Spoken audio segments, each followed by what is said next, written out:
Day.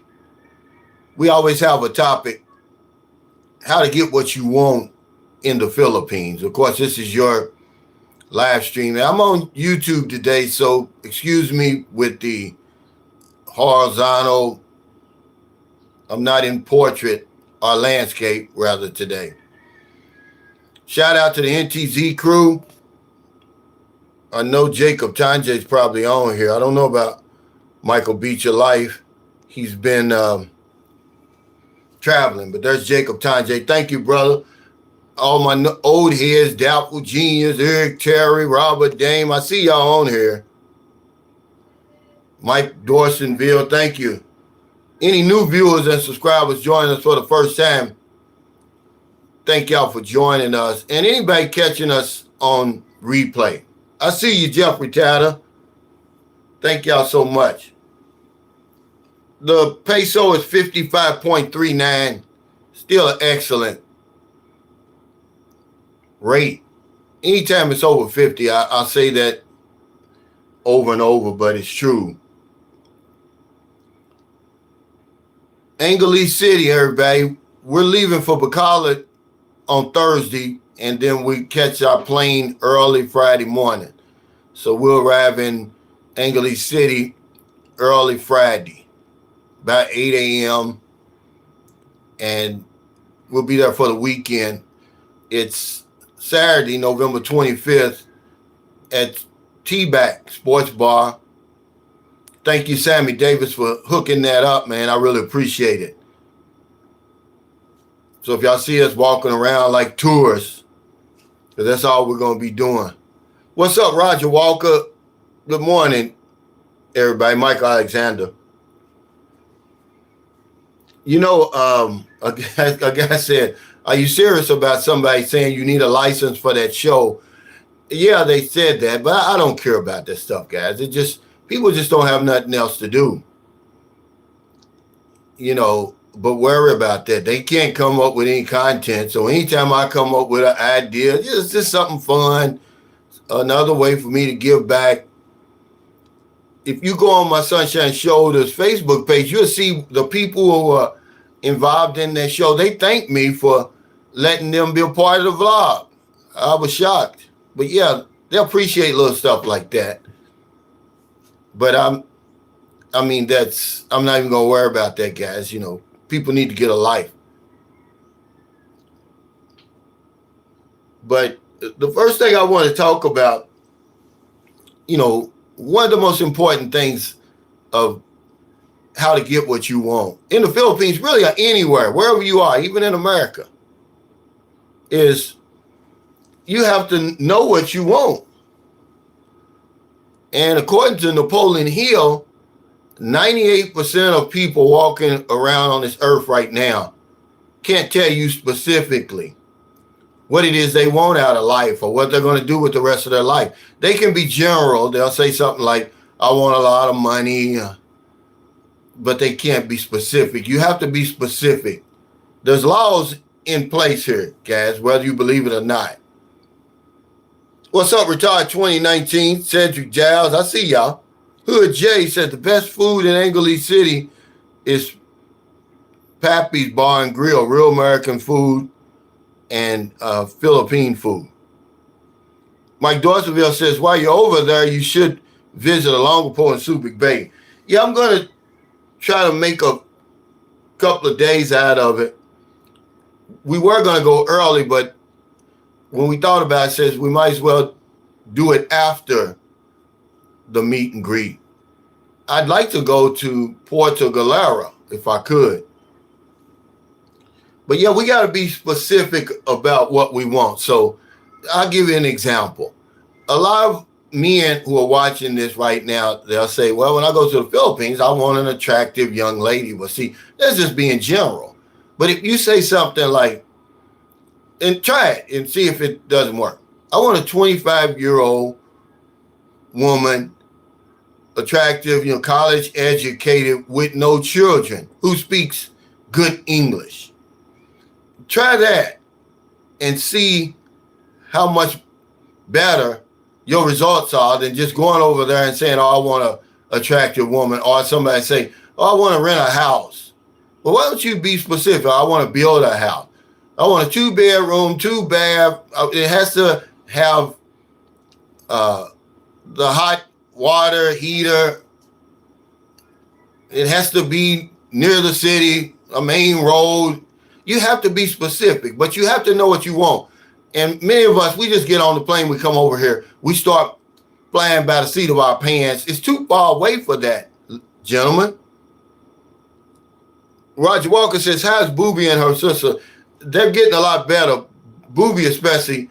Now, Sophia's still in there. She's got like those cold-like symptoms. She doesn't have COVID, but she has those cold-like symptoms, Roger. And that's what's put us back. See, we're supposed to be in Angeli City right now, but I had to change tickets, man. I tell you, if you're going to buy a ticket when you're over here in the Philippines, make sure you get that. They called it Cebu Flex. But you got to buy that when you initially book. And that includes your luggage. It includes everything. It's like 1,000 pesos extra. That way, you can cancel your flight, put the money in a travel fund. You can do all of that. See, I didn't know it. I just chose about seat selection and luggage. But I didn't see the other one sitting over here. And then after I booked it, I tried to go back and buy it. You can't do it. And so I had to rebook the flight, which costs just as much as the damn flight.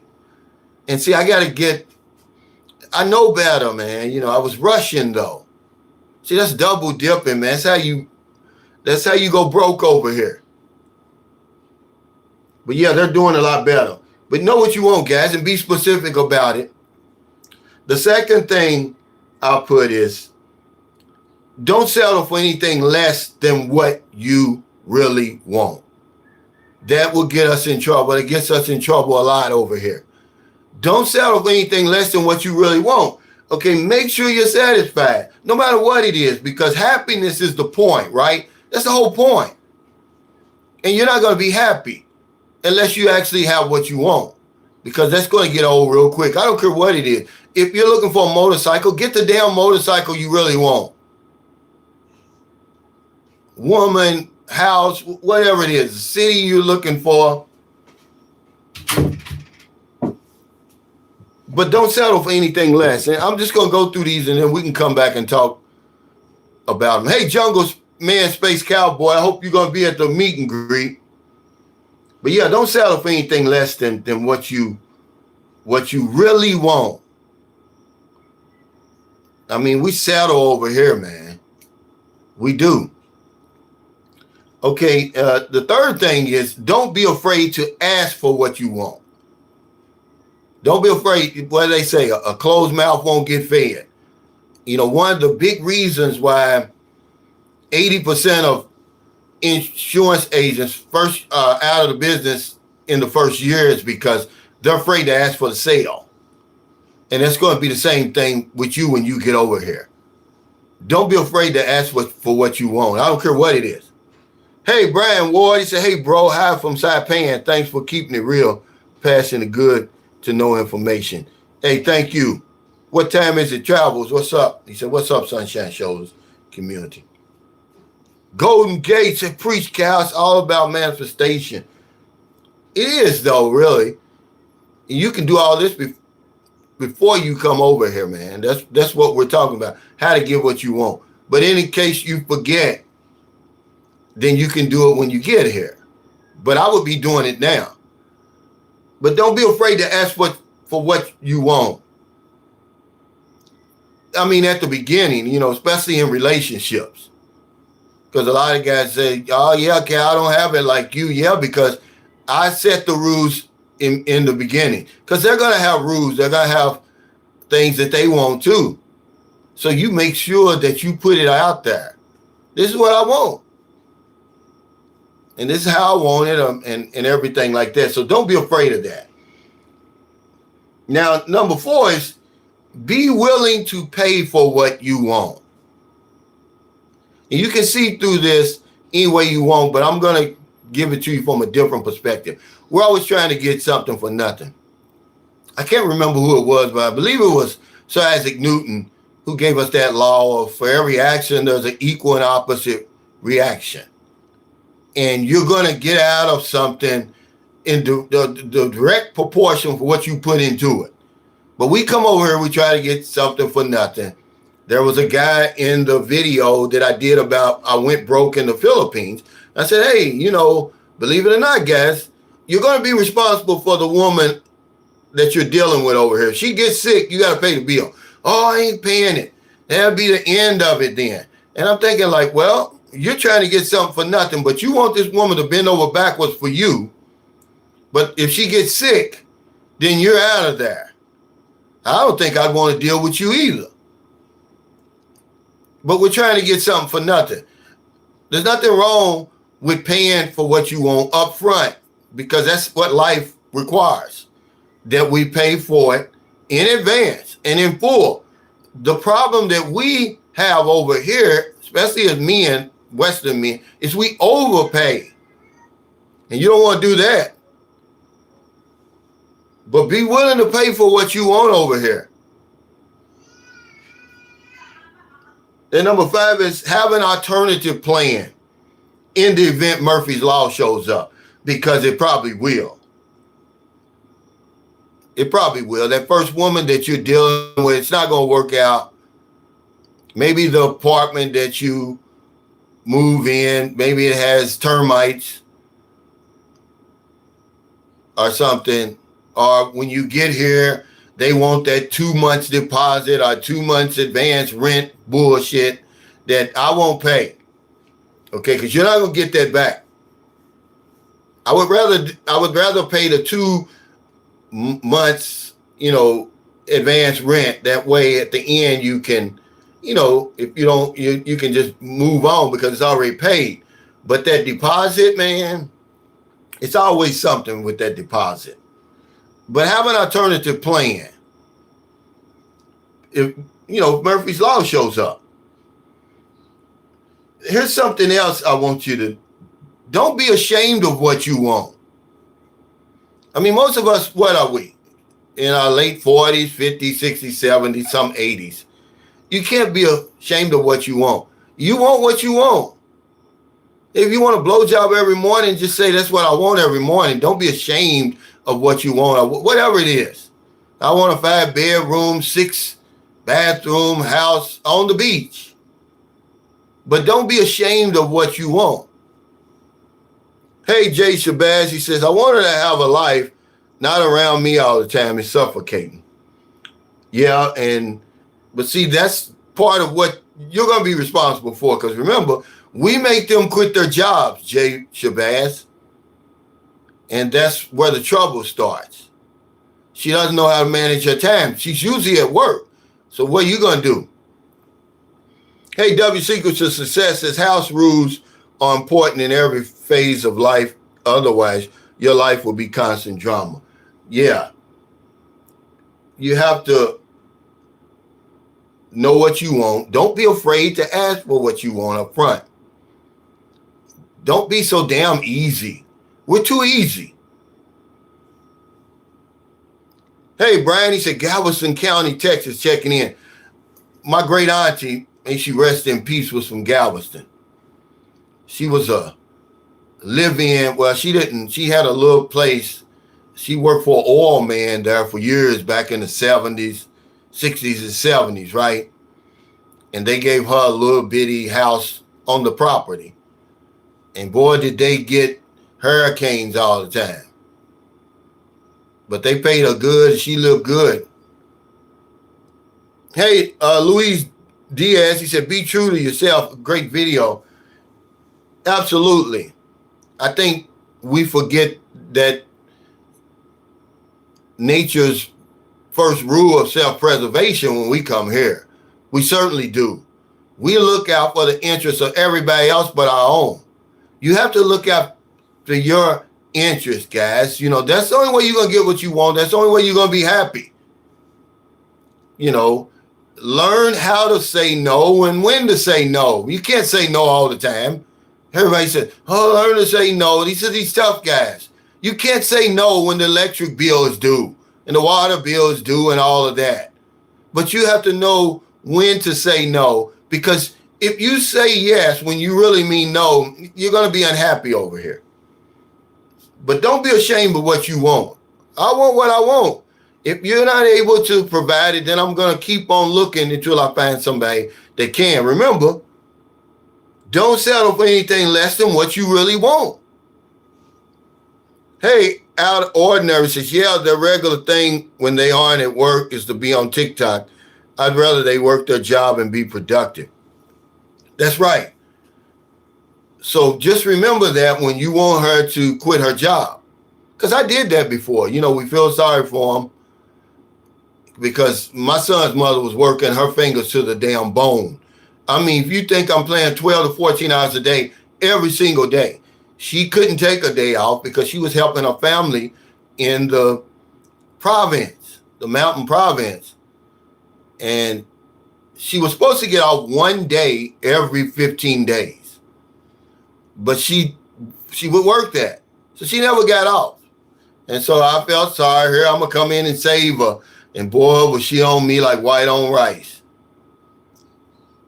I really didn't realize the good thing I had, though. She was really, really an outstanding woman. Even to this day, she's over there having a house built in America. She worked 2 jobs and built her mother a house in those same mountains, I'm telling you, but a real house like this one. But yeah, that's what happened because she didn't know how to manage her time. She was on me, man. Yeah, I love the child. He said, that's not living. That's right. So don't settle for anything less than what you really want, guys. And that's what we do. We back into relationships and everything like that. Okay. Remember we talked about this before. Be careful what you wish for because you're probably going to get it over here. So don't put too much on your plate that you can't handle. You don't want to create the same life and circumstances over here that you're trying to escape from over there. Excuse me. Because it's easy to do. It's easy to do. So be careful what you wish for. I put this down here. Be humble. And, you know, in this context, you know, what do you mean humble? What do you mean practice humility? Well, in this instance, it means just have the quiet confidence about yourself. It doesn't mean be a wimp. See, we use words we don't have the meaning for. So when men, especially black men, when they hear being humble and being, you know, practicing humility, to them it means, oh, you're supposed to be weak and meek and all that. No, it doesn't mean that. It means don't be arrogant. Because more likely when you come over here, you're going to come from a situation where your lifestyle is a lot higher. You're going to have more money and everything like that. Don't look down on people over here. Don't think you're better because guess what? You're going to get humbled. Well, how? Because you don't know the language over here. You're going to get humbled, man. And a lot of times you're going to be humbled. But that's what I mean by that.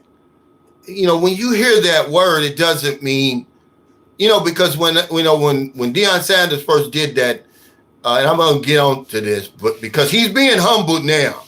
And I saw in his last press conference, you know, he's trying to redefine humility and all that. He's trying to make it seem like that's a weak thing. No. But when he came out there like that, the way he did, you know, I said, hey, man, you better be careful because you're going to get humbled down the line. And he did. He's really humble now. He better start winning, and he better start winning real quick. That show is going to be over in Colorado. And I don't want your show to be over here. Remember I told you that video O'Shea Duke Jackson made about me? It didn't age good, brother. You know, because I know what I'm talking about, man. I'm 60 years old. Being humble and practicing humility doesn't mean being weak. It's having a quiet confidence like, yeah, I know I'm going to win. I know what I'm working with. I know my ability. I don't have to be arrogant and put it all out there for the world to see it. You mess with me, I'm going to kick your ass. How many guys you seen like that? The little guy. I remember I was in junior high, 7th grade, and this big bully. It's a little guy. He was quiet all the time, didn't bother anybody. He whooped his behind. You hear me? I'm talking about he whooped him so bad. One of his friends was crying. And that's all I'm talking about.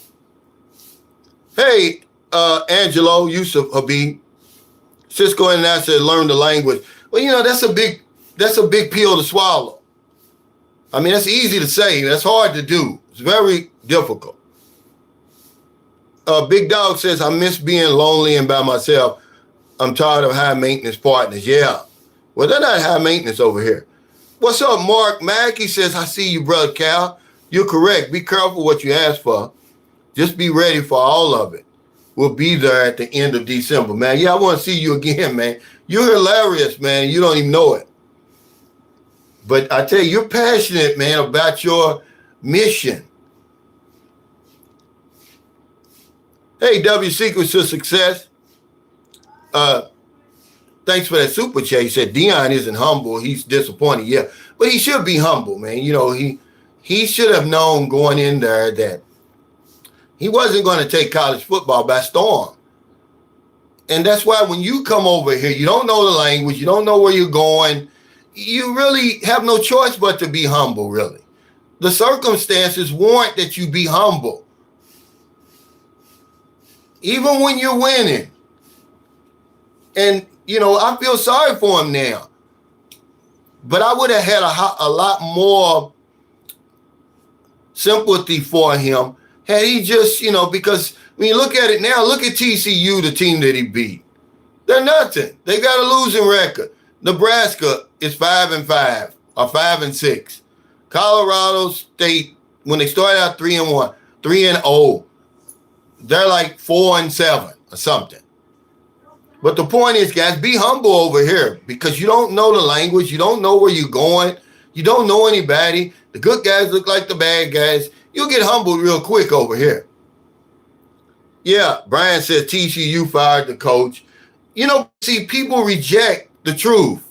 And they think, oh, you're picking on Deion, or you're a sellout or whatever it is, you're a soundboard. No, I'm not. I just tell it like I see it. I don't have anything against Deion. He's already successful, man. They paid him $30 million. I mean, he's going to win no matter what. Look at Jimbo, what's his name? They just got fired at Texas A&M. $77 million. Mike says a lot of top high school recruits are decommitting from Colorado now. But if you say something like that, if you say like, maybe he bit out more than he could chew. People think you're hating on him, but it's just crazy. But anyway, be humble, guys, over here. It's going to take you a long way because, Filipinos don't like arrogance anyway. That's why when we come over here leading with our wallet, it really turns them off. If it don't turn her off, then that's a red flag because they feel like you're trying to buy them and they're not for sale. But that's what we'll do. And so, we come over here with that arrogant, like we're better than them. Oh, you're poor. And you don't have anything to offer me, really. Okay.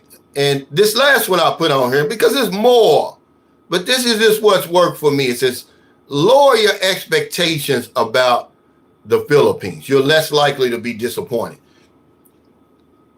Okay. The Philippines is what it is. And when I talk about lower your expectations, I'm talking about what you think is going to happen when you get over here.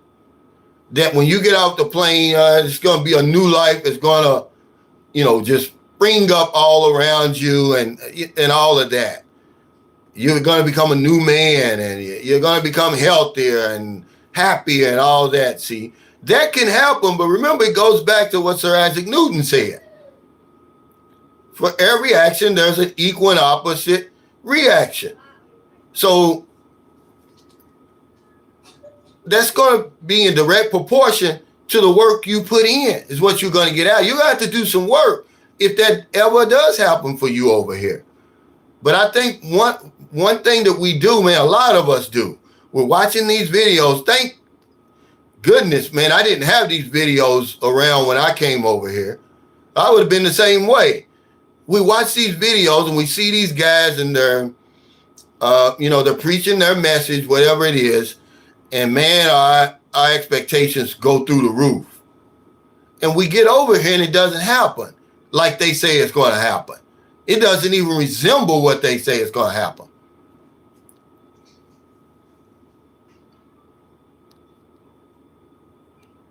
Hey, Gilbert Uresti says, good points, bro. I'm just telling you what's worked for me over here. You know, I got some history over here, man. And that's what I like to share with guys. You know, that's why I did that video yesterday. I went broke over here. It wasn't because I was skirt chasing and smoking and drinking and using drugs. Murphy's Law showed up. My first son over here, his hospital bill was $17,000. So when Gabriel was born, I'm thinking, well, hell, his going to be $17,000 too. But no, she went into labor 2 months earlier, man. And he was in the hospital 18 days, 16 of those days in an incubator. Then all that special care, and every day I'm buying prescriptions and just everything, gauges and just everything I'm buying. The stuff that goes in the IV, I had to buy that. And his mother's in there for 7 days. So I'm doing the same thing for her. And if you don't have the money at that time, I don't know if it's changed or not. You were not getting out of the hospital. They have an armed guard at the door. You're not getting out. I know a woman who had a baby over here, could not pay the bill. She took the baby and jumped out of the window because she didn't have the money to pay. Learning the language is easy. Cisco International says learning the language is easy to do if you do it with intention and it matters to you. So which language do you know over here? And are you fluent in it? Because remember, I was just talking to a guy and he was talking about learning Tagalog, right? Because he says it's the national language, which it is. But guess what? When you come to Cebu and in the Visayas region and down in Mindanao, everybody doesn't know Tagalog. If they did not go to school up to a certain level, they will never talk Tagalog. Okay? Because somebody said, okay, let me see. There was a couple that visited us that said that they had visited Old Dog and what's his girlfriend's name? Baby May, right? And she doesn't know Tagalog. So which one are you going to learn? I had a friend, he's actually from Canada. They lived in the Philippines for 5 years, him and his wife.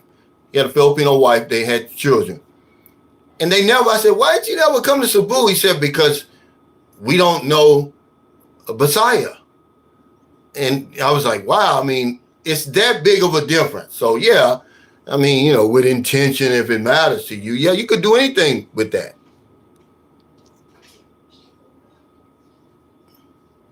Hey, Shekel. Carl Buss says, hello, Cal from San Francisco. Your interview with Mark was outstanding, and you spoke truth from your heart, which was to the point and uplifting. Thank you. Yeah, I did that right after the walk. Believe it or not, that was the same damn day that I finished the walk. I think I might even had this shirt on. But either way it goes, it was right after that walk. Carl.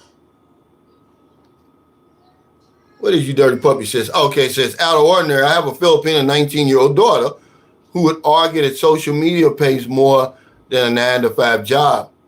Times have changed. And see, he hits on a great point that I try to stress to Maryland and anybody anywhere around the world. Social media and the internet has changed the game. if you're going to do the work, if you're going to put in the work, you can literally raise yourself out of poverty. Because a lot of people are doing it over here in different other places. It has changed.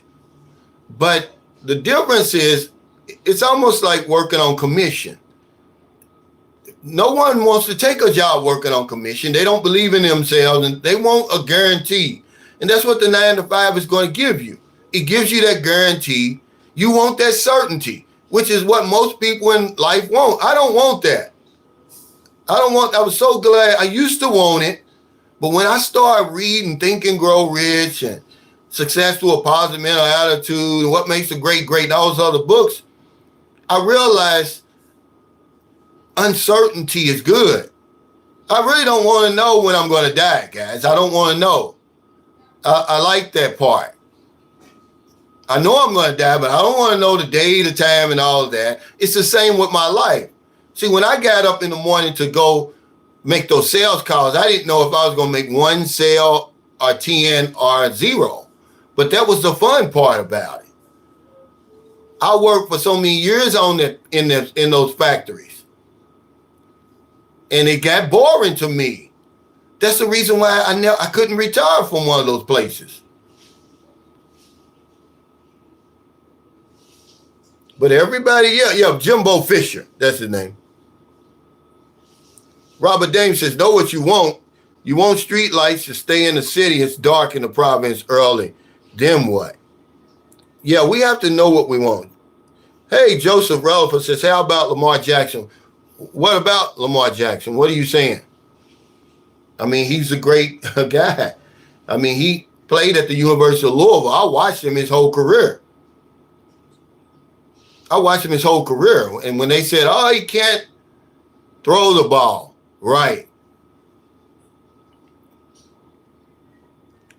Al Orner says, I'm talking about browsing TikTok. Oh, okay, not posting and monetizing, dude. Yeah, it's a big difference.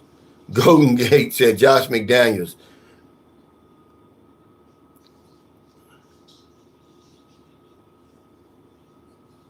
Yeah, well, who says, who's they? He says, they say it's easier. But the point is, did you learn another language? See, you're pushing it on everybody else. See, I don't do that anymore. I don't give any advice. If I haven't lived it, I don't talk about it. You're talking about, oh, it's easy for you to sit back and say, well, why don't you learn the language over there? At 60 years old? Yeah, good luck. He says, I'm doing pretty good. It's a lot of fun. Yeah, I'm pretty sure it is. We'll see when you get over here, though. It's going to go a whole lot faster than what you're learning, where it's going slow and you can pick up on it. Wait till they start using slang and all of that. Good luck. I don't blame you, though. And be careful what you wish for, remember. You learn that language and become proficient with it, unless you're going to work over here or something like that. Now you're going to know when they're talking about you.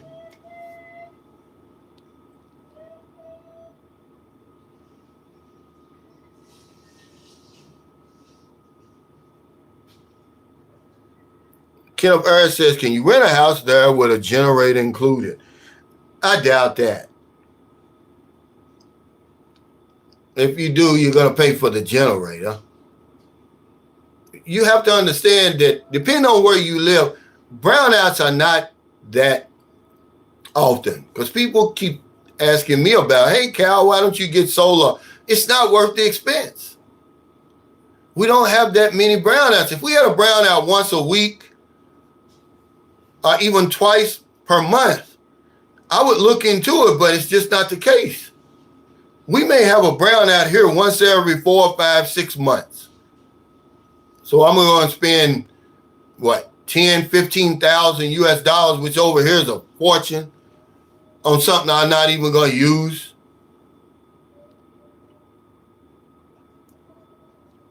Hey, Basayan Kano says, hey, my brother, I love your channel. Cheers from Gingoog City, Mindanao. The language isn't hard to learn with full immersion.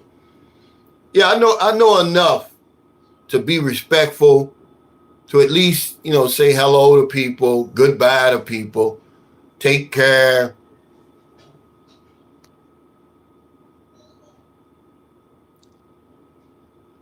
Kevin Hill says, so does the bill just keep increasing? Where do they put patients when they no longer need care? Well, yeah, it keeps increasing. If you don't pay the bill, remember, nothing makes sense over here. It's never going to make sense. And guess what? Because it's not supposed to. You're in the Philippines. You're not in America or France or England or one of those places. Yeah, they keep you in the hospital. Your bill keeps going up. Now, from what I was told in my comments, they said now, because they're saying that's sort of like kidnapping, they want the money up front. Okay. I'm going to say this again, guys. Listen real closely. When you start dealing with the woman you're dealing with, you're going to spend some money. Get her the Field Health policy. It's really, really cheap. I pay 3,600 pesos per year for Maryland and the kids. Please do that, guys. Okay? Stop wasting your money on this foolishness. iPhones and all that stupid stuff. You can't eat a damn iPhone. But that's what you do. That's how you do it. Now, is the Field Health, is it going to be accepted in these private hospitals? No, but you can just get just as good a care in the city hospitals, remember, because they have to live here. That's how you beat that. Merlin's the only woman I've ever dealt with over here who has insurance. You want a woman that thinks like that. Hey, Adventure Seeker, thanks for that super chat. He says, happy Thanksgiving, Cal. Looking forward to meeting you in person. I'm off to hamster wheel in 14 months. Hey, thank you, man. Congratulations. Yeah, happy Thanksgiving. Thanksgiving will be on Thursday here, but of course they don't celebrate it here. Walt, what's up? Basayan Kano says, Field Health is accepted in private hospitals, but in general, it won't be the complete bill. My experience is it covered about 30% of the cost, and I had to pay the rest. Yeah, well, with the Filipinos, and depending on what hospital you go to, whenever Maryland uses it, she goes to the government hospital. It pays just about all of it. Okay, when Booby, it pays about 75% of it. When Booby was born, we used the Field Health. And remember, her and Booby were in the hospital for a week because Booby was born premature too. My bill after everything, doctor fees, everything, $16,000. But when my experience in Mindanao, when I went broke, I didn't have insurance. If I had insurance, it would have helped me tremendously. Walk says, where do you get the insurance? What kind do you recommend? Now, for the woman that you're dealing with, Field Health, obviously. For you, I would talk to I would try to get it over there where you are now. You're going to have a better chance. You're going to have to talk to people, have them answer all your questions. But Pacific Cross is popular over here. Michael Armstead is going to be at the meet and greet. And if you're going to be at that meet and greet and you don't have any insurance, talk to him. Tell him what your budget is and how much you're looking for. Because remember, it's your health that purchases your insurance. Not so much your money. It's your good health. Kevin Hill said, thanks for answering. Kidnapping, perhaps, or imprisonment for non-payment. I appreciate your content, bro. Thanks. Yeah, people are pushing back on there. They're saying that's akin to kidnapping if we don't have the money. So, yeah. But in 2010, when my son was born, 2012, when he was born, you had to have the money and you couldn't get out. And, they're not going to give you a bill until the last day. So you don't have any idea how much it's going to be. Luckily, I had that money, man. And that man came forward to help me. Otherwise, hell, they may still be in the damn hospital. Because I told you on that video, people get shady, man. You know who your real friends are when you're really in a dire need. Everybody's going to be there when the sun is shining, man. When it starts raining, man, people get shady as hell. And it's sad, man. But, you know, human beings were flawed creatures.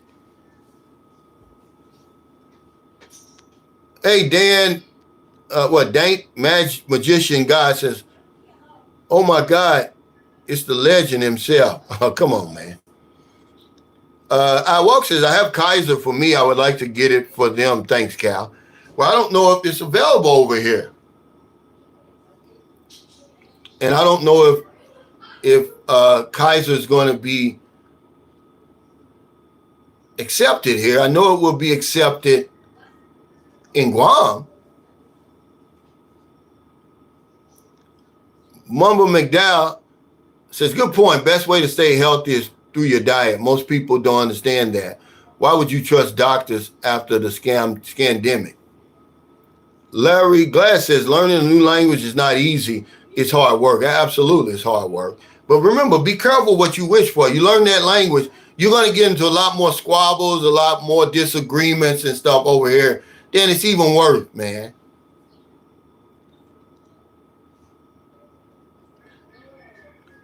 But when I go see a doctor here, it's only about $10 here for a doctor visit. The best thing to do is to take as good care of yourself as you know how. And you are what you eat. When I was little and we used to see that sign in school, I didn't know what that was talking about. But you are what you eat. Most of us died, not from drugs, alcohol, not from somebody shooting us in the head or something like that. It's from what we put in our mouths. That's 100% fact. It may say heart attack in the newspaper on your autopsy, but it's from that old messed up diet or messed up foods you're eating. Brian says, I'm getting a vasectomy before I go to the fields. You know, they were talking about, you know, dating single mothers over here.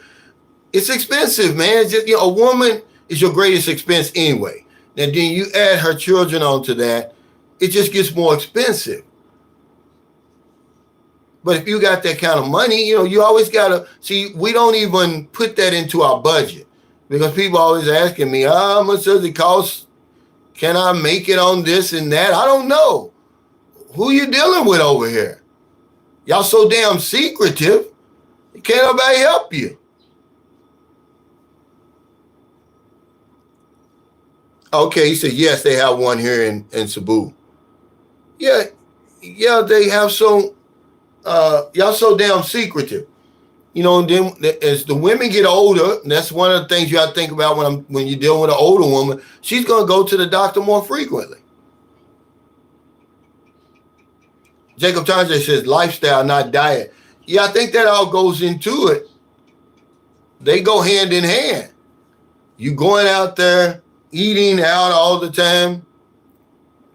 But more than likely, what we die from is what we put in our mouth. Hey, Gil Bellamy says, what's up from Texas? But see, if y'all be honest, 98% of the people watching this video right now cannot tell me specifically what they want out of life or what you're going to do with the rest of your life. You can be, I want to be happy. I want to be healthy. You don't say, well, I want my diabetes cured. That's being specific. I've got type 2 diabetes and I want that eliminated. I want that gone. But we can be general. And this is the reason why a lot of people never really get what they want. Napoleon Hill called it a definite purpose, a definiteness of purpose, knowing exactly what you want and then willing to have the persistence to get it. Don't ever stop. Don't let anything get in your way till you have it in your hand. Agmendino said, he said it, but he said it differently. He said, don't come back until you have what you went for. Okay? But it's the same thing. But how many people operate on that? We're lazy, man. We're very lazy. And the first sign of defeat, man, we turn around. It just gives us an excuse. What's up, Ricky? Yeah, Joseph, he said, my friend's grandmother used to say, don't let your mouth dig your grave.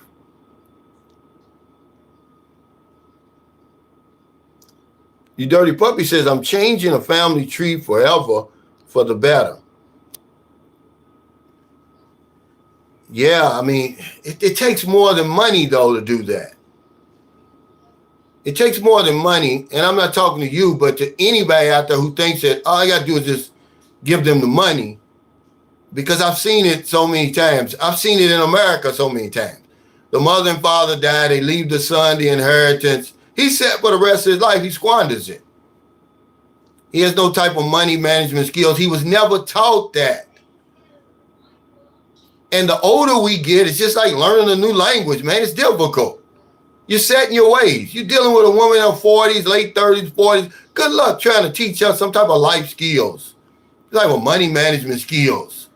You're going to spend that money as soon as you give it to them, because guess what? They didn't earn it. This is a big problem that we have over here. We give people so much and they don't work for it, so they don't appreciate it. My sister told me that a long time ago, because she used to get mad when she let me go to the store in the car, and she had a convertible years ago, and I wouldn't come right back. Oh, she'd be mad. And I said, why? She said, because people, that's not your car. You're not going to appreciate it. You're going to tear it up. I paid for it. And, and it's true. Whatever you don't work for, man, and you didn't earn, you're not going to appreciate it. You're not going to appreciate it. I'm sorry, guys. Jacob Thompson said, quitting is easy. Everyone can do it. Yeah. What they say? Winners never quit and quitters never win. But if you had that persistence that they talk about, see, that's why most people that you see way, way up there who succeed, it's not luck. It's persistence. It took, go read the story on, because all we do is look at Bill Gates and we think he was always Bill Gates. No, they went out in the desert in New Mexico. He took his top, this little team that he had at the time. For 7 years, man, took them to come up with the software that would allow one computer to talk to another computer.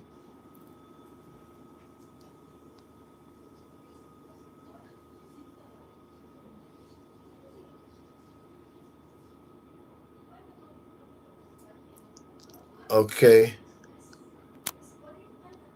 Hey, Dank Magician Guy, thanks for that super chat. He says, I'm 25 and I'm planning to move to the Philippines. I was just there in the Philippines in August for 2 weeks, Manila and Cebu. Do you have any general advice? Thank you.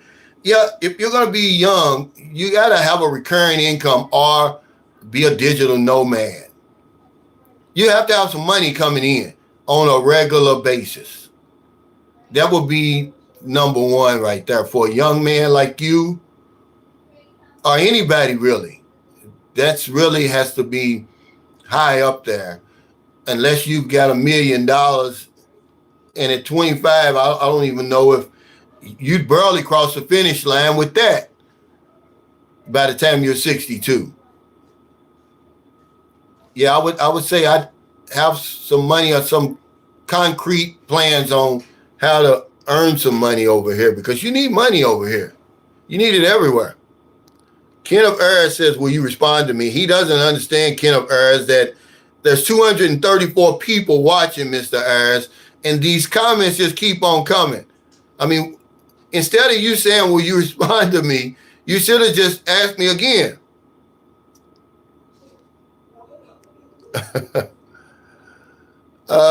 Kamal said, Cal, what about those, including myself, who've already covered their bucket list, 98% or 2%? Well, a bucket list is different. Okay, so what are you going to do with the rest of your life right now? Even though you're only in your, 30s or something, Kamal? Can you tell me exactly what you're going to do with the rest of your life? Yeah, this guy's way back. I don't know where he is. He's way, way back here. I can't find you, Kenneth. You should have just put it in there, what you were wanting to say. Wes Garland said, yeah, you can boil it, fry it, barbecue it, or slow cook it, but you can't eat an iPhone. Yeah. And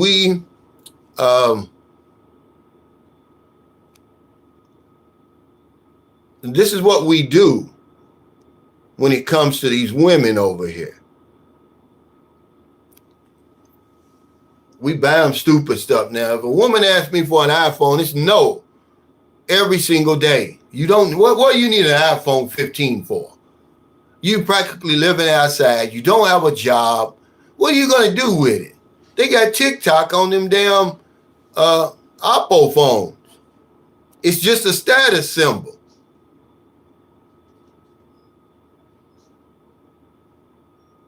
Kevin Hill said, facts, Calvin. I didn't say it. Money makes you more of who you really are.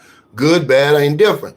Thanks once again. I appreciate your content. It does still apply even in the United States. It does. Hey, Alan. He says, I'm late. Hey, Cal and everyone. Jacob Tanje said, losing is a teacher. Winning feels better. Yeah. And you're not going to believe it. I got it right here. I said, who still learns from their mistakes? Does anybody still learn from their mistakes? Because I did. When I went broke over here, I learned from my mistake. I made sure that I got something, man. I've got a credit card I never touch. If I have to go home, that's what it's for. Because people get shit. You can't depend on anybody, man. And you're only going to know who you can depend on when you know. And that's no way to live 8,000 miles away. But you can learn from your mistakes. But what, doing the same thing over and over, what they say, that's expecting different results, that's insanity. Mumble McDowell says it'd be difficult for me to blow an inheritance in certain countries. I'm not into materials.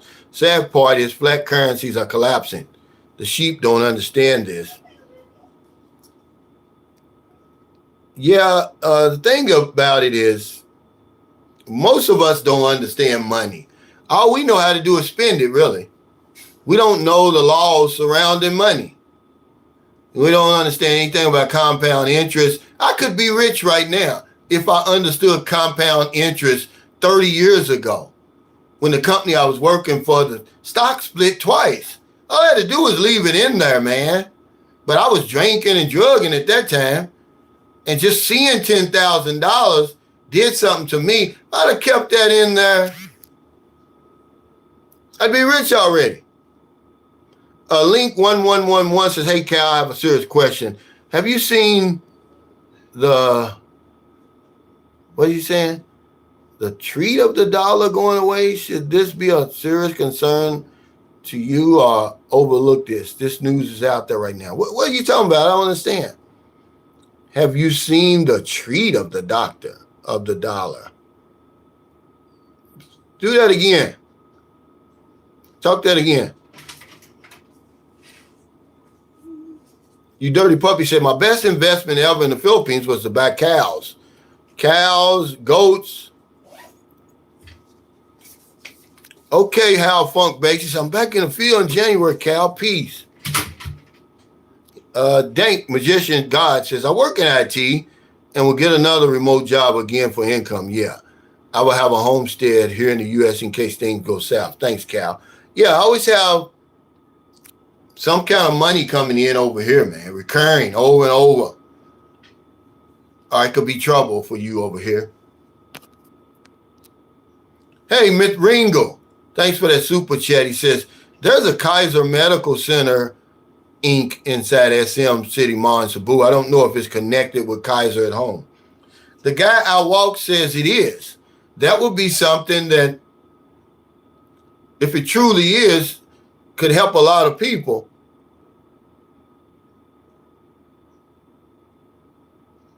Xavier Allen says, if we possess common sense, we all should learn from our mistakes. And as we get older, we should make fewer mistakes. That's right. If we learn from our mistakes, but most of us don't even want to admit that we made a mistake, that we're wrong.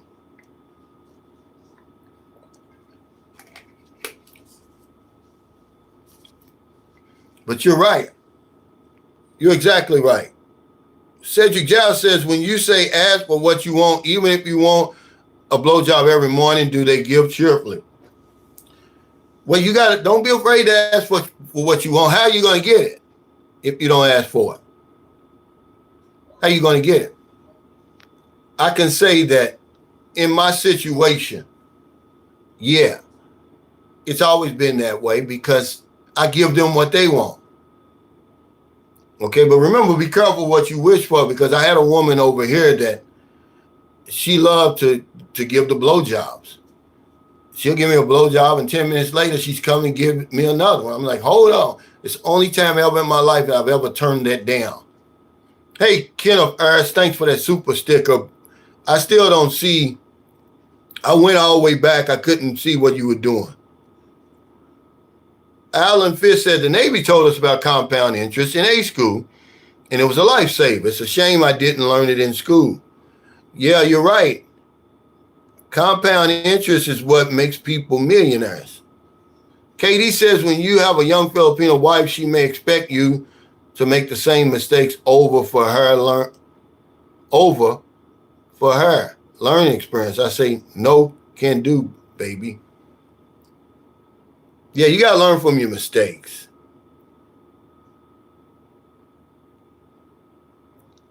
And he says 3 to 6 months in emergency funds, 3 times what your monthly expenses are.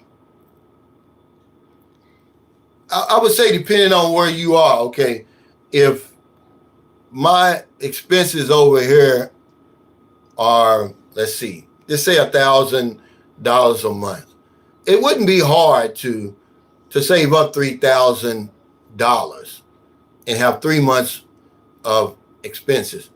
But if something like that occurred over here, I would have to go home. If something really serious happened where I have to go back on my emergency funds other than hospitalization, I'd have to go back home.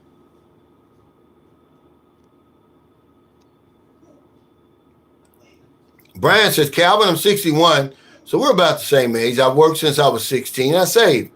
I now live comfortably in Southeast Texas. My plan is to buy property in the fields with a smart Pinoy that has her act together. Yeah, now, that's being real general. What kind of property are you talking about buying? What do you mean by smart?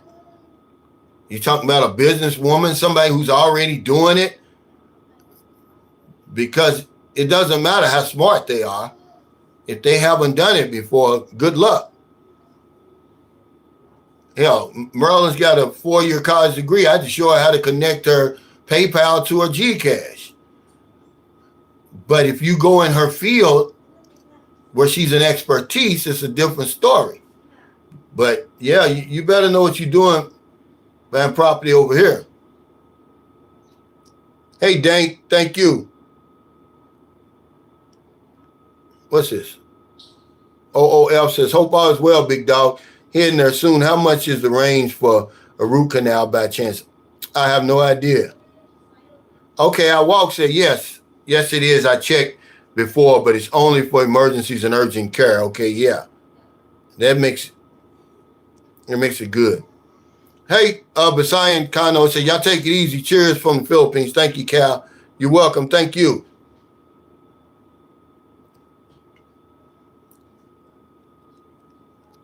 Life Too Shorty says, good advice with food. Yeah, Brian, if you're talking about buying property, you better know the law. I get a lawyer. Because, under most circumstances, we can't own land. We can own property, though.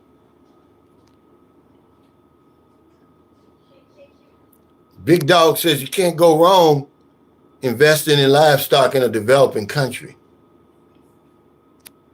Retired 2019 said, Calvin, the best decision I made was hiring a financial advisor 3 years before I retired. Yeah, a lot of us, we don't have the foresight. Most of us are financially illiterate, really. We work from paycheck to paycheck.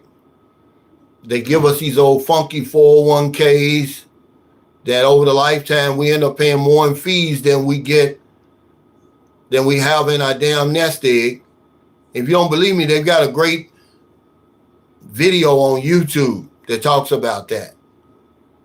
Those fees add up over the course of years, man. You know, when you're talking about 20, 30, 40 years.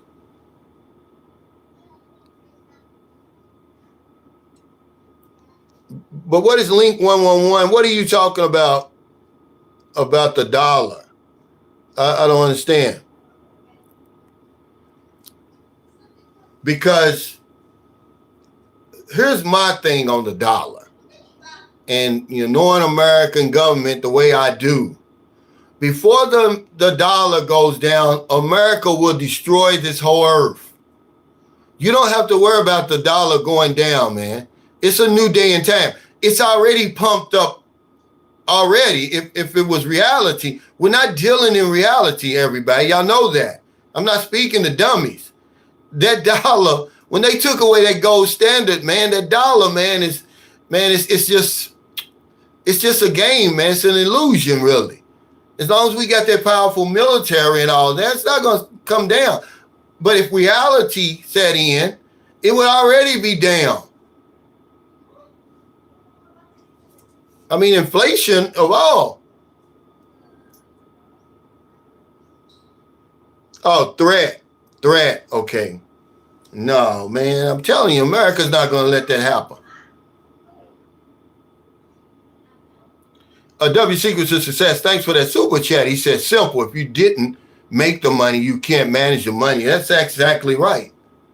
And but this is the problem that we run into, especially over here. We want, we have the best of intentions, but you're really not doing people any good. Your dirty puppy has the best of intentions, but it's going to take more than just money to turn people around like that, to break poverty, because I've seen it, man, so many times. The guy down in Mindanao, I told y'all the story of. I mean, he set this lady up for the rest of her life. She had a 10 million peso house. This is 2010 I'm talking about. Probably had 5-6 million pesos in the bank. Lady was never supposed to work again. She's back in the squatters area. Sold the house for little or nothing because she couldn't maintain it. She started dealing with a younger guy. I guess they using drugs or whatever it was. She didn't earn all that. He gave it to her. Now, if she'd have earned it like some of them Filipinos overseas, they send their money back and they working to build these houses and stuff like that, you'll see they hold on to that stuff. But when we do it for them, man, they squander it.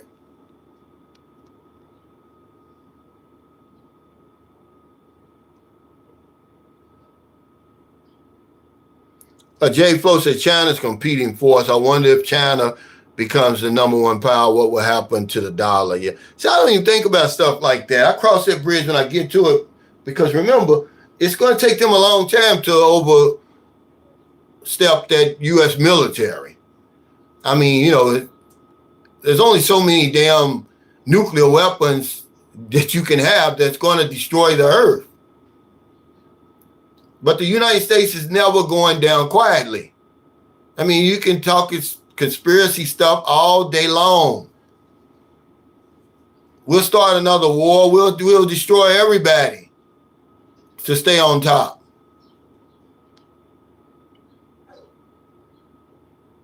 Yeah, he said, I love the China said the question then would be, what will we replace the dollar with? Exactly. You buy oil with water, everything. That's the world's, currency. Big Dog says, don't be bashful about buying life insurance for relatives to support future generations through a trust. And see, that's a great point. This is what I used to sell. This is one of my selling points when I was doing life insurance. And it was so basic as just having a life insurance policy on you for your kids or your grandkids or whatever, just to give them a good start in life, because you're gonna die. And a lot of us, we just haven't taken care of business while we're living to pass on anything. You know, my father didn't pass on anything to us. Is it his responsibility to do that? No, but it would have been nice for him to do something like that. Just to make my life just a little easier. I mean, don't make me wealthy, but at least I can buy me a car to get back and forth to work or whatever it is. You know, when I started selling insurance, y'all don't believe this, I didn't even know how to tie a tie. I had no clothes to go out to an appointment.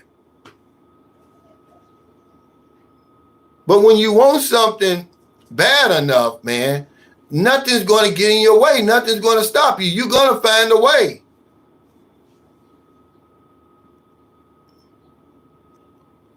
Kamal says, good points, Cal. I covered the bucket list at 37, now 38.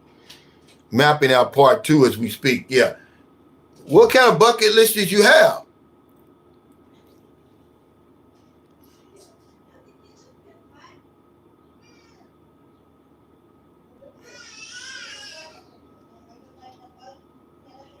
Yeah, he says, America doesn't have the muscle to tame BRIC. The Saudis can prop up any currency. Well, you know, that's why we're in bed with the Saudis.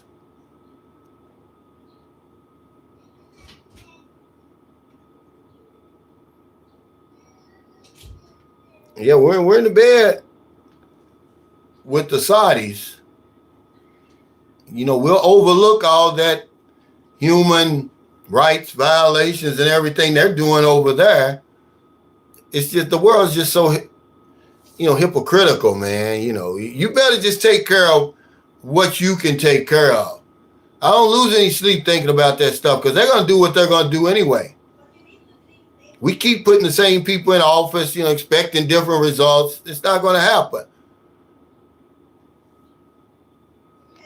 We really don't have any control over our lives. We put a handful of people in control of our lives.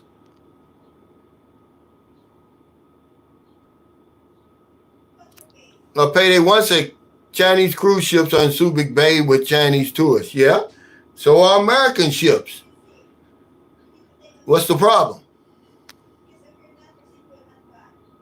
Hey, Louis Hagen Ponce, he says, Brian, 11, that is on record, but an additional 8 that is not published. IBEB Radio says, peace, big bro. What would you change? What would you charge to mentor life insurance agents? Well, hell, I could give you probably the best advice that I ever received. Stop selling insurance and start helping people. That would be the biggest advice. That doesn't cost you a penny. But when you start making it about yourself and not about what's in the best interest of the person sitting across from you, you're not going to make it in the insurance business. You're not going to have an enduring success like I've had. Remember, guys, this is my 6th AEP that I have not written one policy. And I still got renewals on the books because I did it right the first time. I helped those people the first time. I gave them the most suitable policy for them at that time, and it's still the most suitable policy. You do what's right by the people, and they'll reward you, man. The 80-20 rule works to perfection in the insurance business. Sell yourself before you try to sell anything. Your manners, see, that's the sugar that attracts people. Yes, sir. No, sir. Look people in the eye. Dress nice. Separate yourself. Use the law of contrast to your benefit. Everybody else is dressing down in the insurance business. From the last day I worked, I wore a suit and tie every single day. That's the law of contrast. Okay? That's what you do to be successful. I'm talking about I went as high as I could go as an independent agent. And I did that in 5 years. I'm not bragging. I'm just telling you what I did. I used to stay up at night, ask my wife. And I would, when the guy first gave me he handed it to me subtly. He says, hey, here's an opportunity with this Medicare Advantage. He wasn't going to help me at all. I studied it at night, man. And he gave me a script, and I stayed up every single night until I knew it backwards and forwards. That's what it takes. See, because you can't get something for nothing. Remember, Isaac Newton, for every action, there's an equal and opposite reaction. What you get out of something is going to be in direct proportion to what you put into it. So the more you put into it, the more you're going to get out of it. I used to ball out of control over here in the Philippines, man. And eventually caught up with me because I was playing games with it over here. I never thought about emergencies or anything like that, but I do now. I brought 20,000 over here one time. I only spent a little bit over 7,000, but I bought 20,000. It's a lot of money over here in 2010. But yeah, that's what you do. IBEB. And I was the least likely guy to make it. I was bashful, I was shy, didn't have any clothes, no education. See, and those guys got mad at me. The guy that I told you that stabbed me in my back, he had been in the insurance business for 20 some odd years. And I went to the top in 5 years and he couldn't understand it. He wouldn't even sell a policy for me until I gave him, I said, look, because at that time I'm coming back and forth to the Philippines. I said, look, man, I'll give you your full policy. Your full commission if you let the paychecks come over to your house and then you distribute them to the agents because I'm going to be over in the Philippines. So instead of me getting 50% of his income, which when he never sold a policy because he knew I was going to get 50% of it. The minute I gave him his full commission, my hand to the universe. He went to the top. He was my top salesman. And right now, to this day, he's doing the exact same job that I was doing 12 years ago. He wanted that job. Hey, big dog, thanks for that super sticker.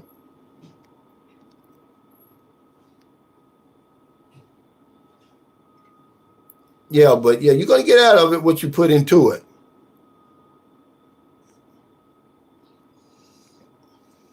Yeah, booby sleep. I love the China said I'd be sweating bullets carrying that much money. No, it wasn't that much cash. I had my debit card. Come on, guys. I ain't going to have no 20,000. The most I've ever brought over here in cash was like 5,000. Yeah, 5,000 is the most I've ever bought. And it was a lot of 20s and 50s, which I wouldn't suggest you do because I was staying in a little place called Zamboanguita. It's like 28 kilometers south of Dumaguete. And they gave me hell on those $20 bills. I had to go all the way to Dumaguete to get them cashed in. Al Rogan said, learn the language. I learned enough Spanish to know they talking about me. Got rid of a lot of backstabbing sobs. What's up, Michael Morse said, what's up, G? Yeah, but see, what I don't know won't hurt me, Al. And the less I know, the better off I am. So it really doesn't matter to me what they're saying. If I don't know what they're saying, it's only going to bother me if I know what they're saying. And that's the way I look at it. Yeah, Kevin Hill says, high school least likely to succeed. Well, no, actually, when I was in high school, I was one of the people most likely to succeed. Those drugs took me down, man, a steep slope, man. Really, to the gates of insanity and almost death. When a guy saw me one time, he said, man, when we were in high school, he said, I thought you would be designing computers somewhere right now. And he cut me in half, man, with that one. Our walk says, yeah, real talk. Yeah, Kevin Hill says, walk the walk while others are just talking. Thanks, Cal. Experience is the best teacher. He said the law of compensation. That's right. Kenneth Ayers says he's saying the digital dollars replacing the paper. I don't think that's going to happen in our lifetime. Yeah, I'm 60.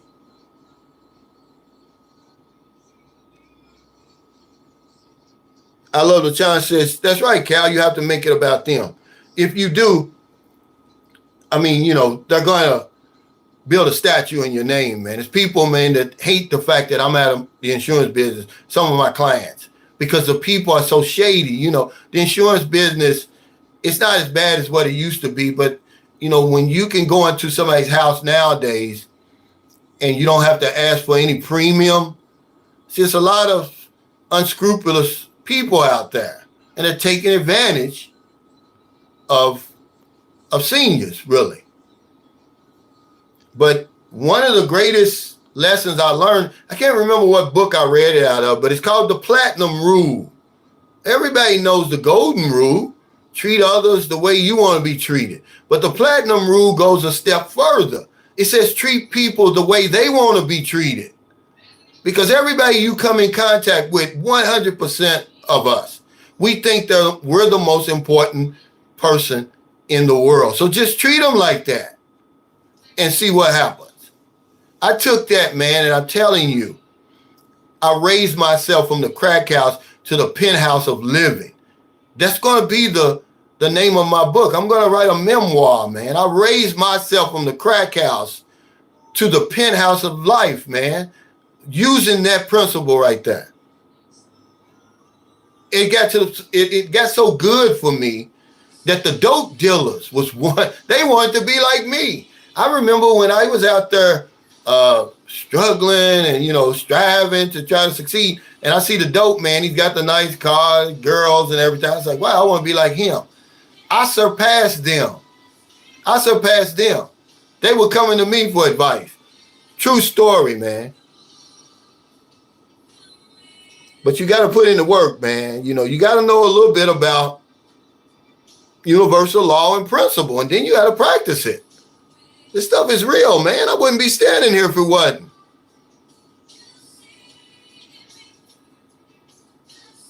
Jacob Tanzer says staying hungry is the key. It is.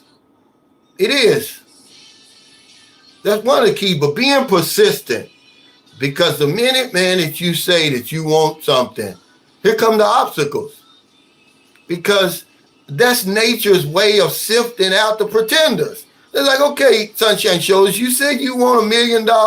Do you really want it? And here comes child support. And here comes divorce. Here comes my house getting foreclosed. You know, all of that is going to come. But I never quit, see? Here comes the drug habit. Your mother dying. All that's going to happen. And I kept going. And I was this close, man. I was this damn close. And I burnt myself out. I got burnt out. That's why I was talking to the guy just the other day on WhatsApp. He's part of my Patreon. I burnt myself out. Colin B says, hey, Cal, what's wrong with Sharon Lapulapu? Are you still cool with her? I really don't know. I mean, I don't have any problems with anybody, guys. I promise you. I'm in the fourth quarter of my life. I don't have time for that. That's pettiness. Why would I have any problems with her? I mean, why would she have a problem with me? Really? I don't, man. I don't waste my time with that kind of stuff. If she's got a problem with me, you got to ask her, because I really don't know where all this is coming from, really. You know, I help people the best I can. If it wasn't for me, man, and my efforts, she would still be struggling to make it onto the scene. And who else would have done that for her? Who else does that for people but me? Who have you seen somebody just take a nobody and just push them out there on their audience and say, hey, follow them, you know, give them some support and blah, blah, blah. And see, I've got the best subscribers on YouTube. They will do it. If you got the content to keep them, you know, keep their attention, they're going to be over there. And then for it to turn around like that, I don't know. You have to ask her, but I don't have a problem. John Wells, Jacob Challenge just said John Wells had that cash. He did. You know, John was one of those guys who believed in compound interest, and he became a millionaire. But he neglected everything else. He was a financial wizard. He had an education in finances, but his lifestyle, he flunked. He flunked out with the lifestyle.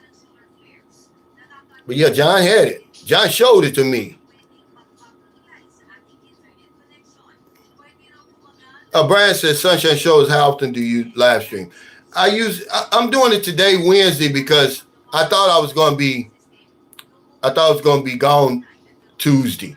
But it's usually Tuesday morning, Thursday morning, and Sunday morning at 9:30 a.m. Philippine time.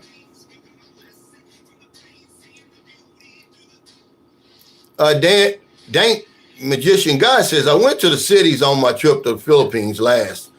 I want to visit the provinces when I come again. Was thinking about having a girl show me around their local provinces. What are your thoughts? Yeah, provinces are good for, a day or two, because, and every province is different, remember? Every province is different.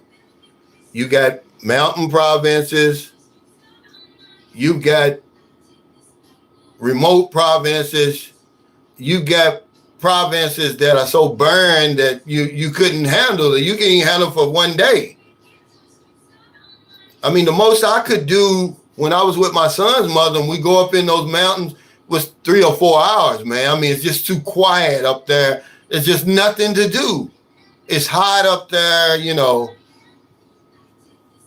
Hey, what time is it, Travels? Thanks for that super sticker. Yeah, Jacob J, True, Roger, and it's me. I mean, it's just so many. Because when you help other people, you help yourself. But it seems like everybody that I help, now Roger and Ishmi, they act like they don't even know me. They're so high and mighty right now. It really hurts me. I'm like, what in the world is wrong with people? I mean, it's like they live here in the same city with me. And if I walk, they'll walk right past me like they don't know me. Now, Roger, he may every now and then say, hey, bro, what's up? But his wife, she acts like I'm a stranger, man. This is true talk. Ask Marilyn. Marilyn's laying right here. Asked her. I was shocked. I'm like, what's going on? Even before their channel, man, we live right across the street from them. But, you got to ask them. I don't care. Big Dog said, does Marilyn appreciate your taste in music? Absolutely. Remember I was telling you the other day this, that osmosis and whatever you like, the Filipinos going to start liking. Whatever you don't like, she's not going to like. Well, every woman I've ever had over here, they start liking my music. But they're really, they've got a broad range of music over here, anyhow. But yeah, she had never heard of Johnny Gill. She loved Johnny Gill, Teddy Pendergrass. She never heard of those people before. My wife, when the very first time I went to Zamboanga and went to her house, I knew we were going to kick it out. I mean, I knew we were going to hit it out because guess what? She was playing on the radio, and they're really playing it. Bet You by Golly Wild by the Stylistics.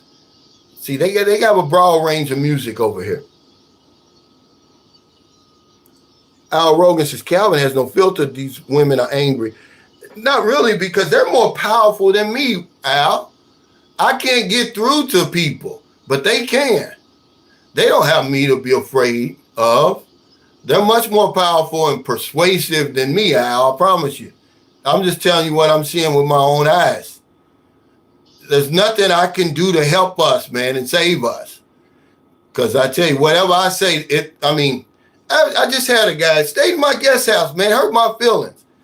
He came back to the Philippines, didn't even let me know he was here. He's supposed to have been bringing me something, which I didn't care about that. But the guy just snuck in here, never said, hey, I'm here. Not that that's a requirement, but it goes to show you what I'm telling you, that these women have a whole lot more power over you than I do. But if something happens, guess what?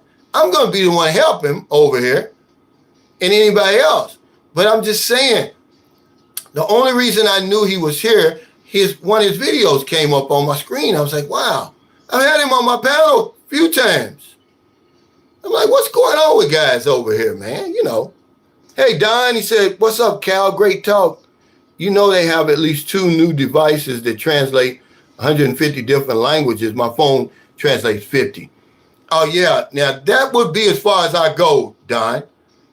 Because when I was dating the woman from Cuba, that's how she had an iPhone, a little bitty iPhone 4 or something. This is 2013. And she couldn't speak, not one bit of English, and I couldn't speak not one bit of Spanish. But we stayed together for 2 years going back and forth with that damn phone. You know, it's funny, man, when I think about it now.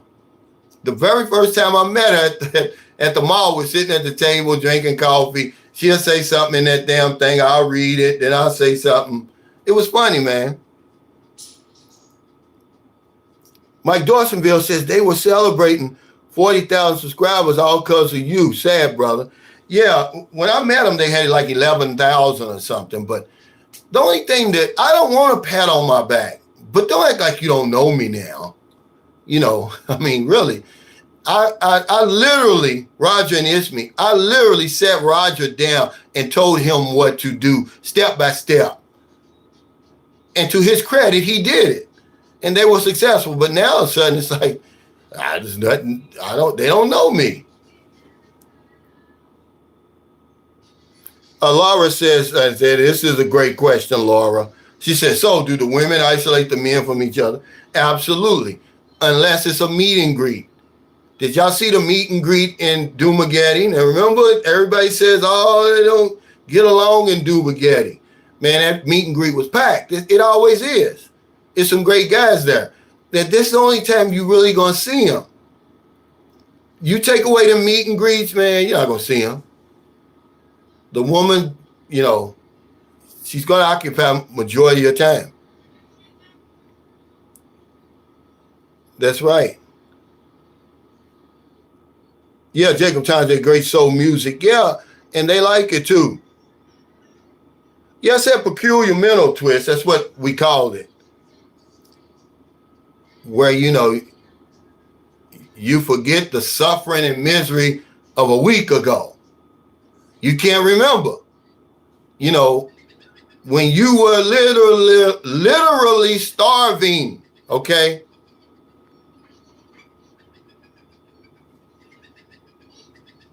Oh, no. It's long before that. It's long before that. He said, where's your meet and greet on the 25th? It's Engley City in T-Bags.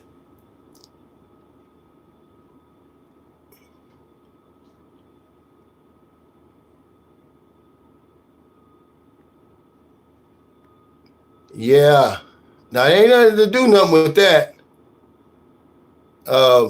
Dreamer situation with Roger and Ismi, they were long and kicked me to the curb before that.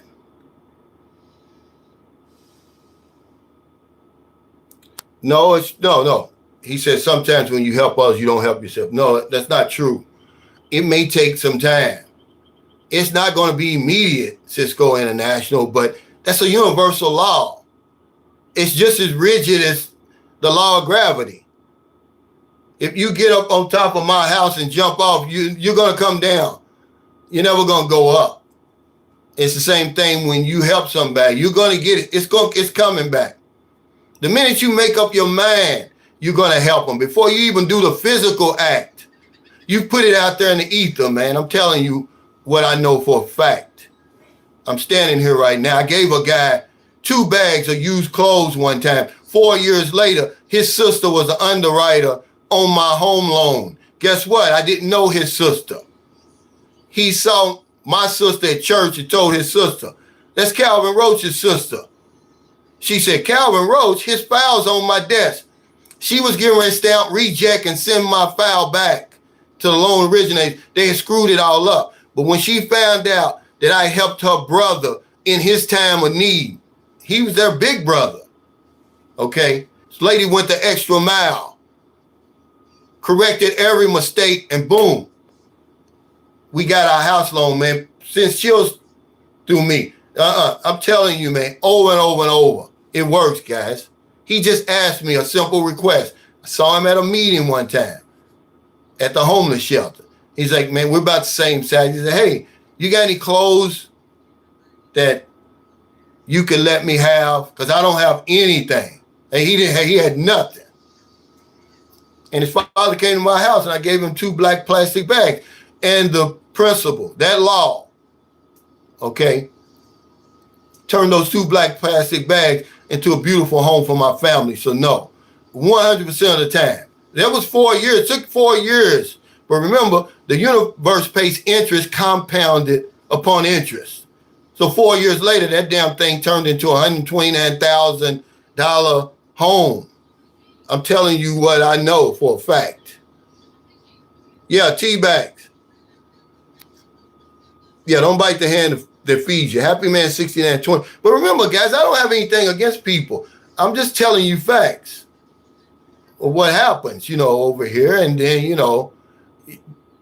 you can take it from there. But I don't have anything against them or anybody that I've ever helped because I've already received my help back. He said, yeah, people forget about the ones that helped them until they are in dire straits again. I mean, I could tell you some stories, but I wouldn't do it. It's not going to do me any good. And I don't have anything against anybody. Al Rogan says, I took Calvin's advice. McDonald's bum, I always buy him food. That could be the reason why you're still alive. You never know. But it's universal law, it's principle, it's going to work every time.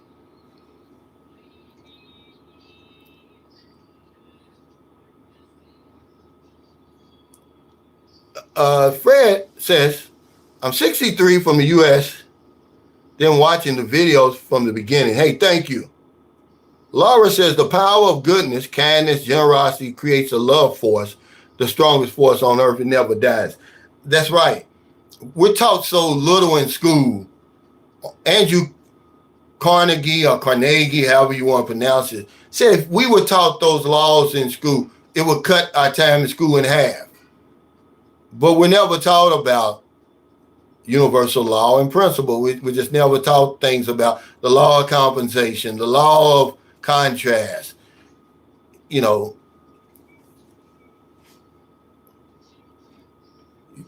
law of substitution. When you start thinking bad, you know how to turn that around. Start thinking about something good. You can only think one thought at a time. You can't think 2 thoughts at a time. It's going to take some time, but it works. Kevin Hill says, truly helping someone else, love doesn't expect rewards. A person does it because it's in them. Yeah, it can't be artificial. Well, see, it doesn't matter. See, the universe doesn't matter what your motives are. It doesn't even matter.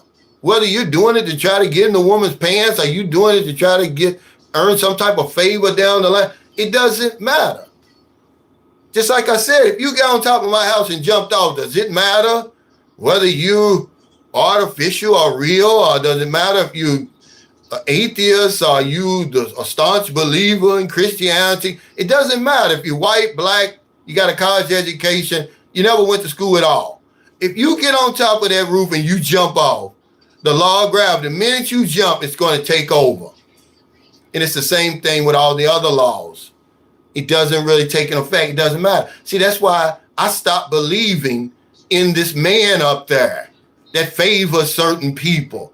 See, the laws of the universe favor no one. It treats us all equal, okay? If you abide by the laws, if you follow them, you're going to benefit everybody. Doesn't matter who you are. But if you violate them, you're going to be punished. It doesn't matter who you are. See, this is what makes sense to me. It doesn't make sense to me, some white man with a beard looking in my what I do every day and all that. If you want to believe that, that's on you, okay? I don't believe in that. Because I don't want somebody that's going to show favor like that. Especially when you look at the history of mankind and what's happened all over the years, and you're like, man, why can't you stop that? Either you don't care or you don't have the power to stop it. So I stopped believing that stuff. Okay, Mike, he says, yeah, don't forget to visit Philly Bar in Angley City on Walking Street. Yeah, see, I'm gonna have Marilyn with me. We're gonna be tourists, believe it or not. Because I've never been. I'm excited. Never been to Angley City. I can at least say I've been there. Gil Bellamy says you're kind rather than nice when you don't expect anything in return. Well, see, if you expect anything in return, that's not helping. That's investing. See, because when you don't expect anything in return, it's coming back anyway. No matter what your motives is, you'll feel a lot better. You're more likely to forget about it. See, but if you're investing, you're looking every day, where's my blessing? Where's it coming from? But when you do it out of the goodness of your heart, you forget about it. Then next thing you know, boom, you get that envelope in the mail. Oh, you've been hard or whatever it is. And that's usually how it works, man. You know, it's just real. But people don't understand it. They think it's some type of spooky stuff. No, that stuff y'all talking about is spooky. People, you know, getting up out of their graves and walking again, all that. No, that's spooky to me. Hey, M.M. Pruitt says, you've been my biggest guide since living in the Philippines. Always good info. Looking forward to meeting you in Angley City on the 25th. Oh, man, that's a compliment. You know, when you do stuff like that, unbeknownst to me, man, you know. J.C. Mack Jr. says, so true. Yeah, Jacob Time. The laws are universal. I would rather believe in that and take my chances with that than some man, you know, looking down on me, you know, is going to, you know, show me favor. But yet the little baby over here in the Philippines is starving to death. But you're going to show an ornery ass son of a gun like me who deserves punishment. You're going to show me favor. But the little innocent baby who doesn't even know, have any conception of a man in the sky, he's going to suffer. Sorry, guys. Get mad at me if you want. I don't care. I'm who I am. I'm going to say what I want to say. Hey, Roger Marine says, casualty is a relationship between two events or variables when one event causes an effect on the other. Now, is that the law of cause and effect?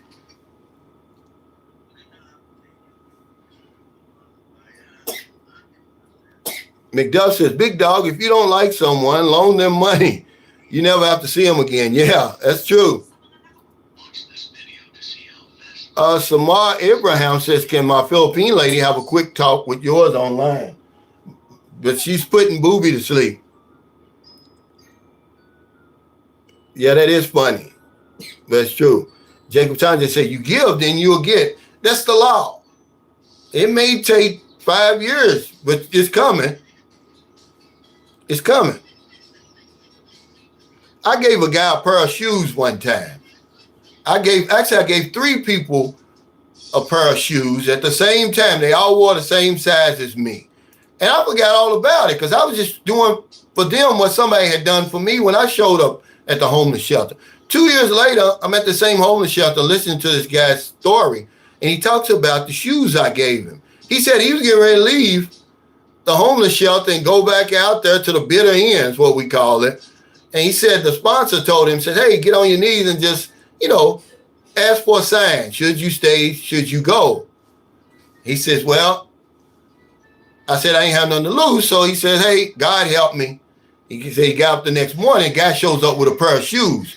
The shoes, he said, that was the sign for him to stay and get his life together. That was 24 years ago. This guy's practically a millionaire now. He still has those pair of shoes I gave him. We became the best of friends. He's got a big $300,000 house right on the lake. And when he showed up at that place, he did not have a pair of shoes, man. He had his shoes on so long, the ink from them Reebok shoes he had, it turned his feet black. See, it was just when you, okay, it's called the law of attraction, really.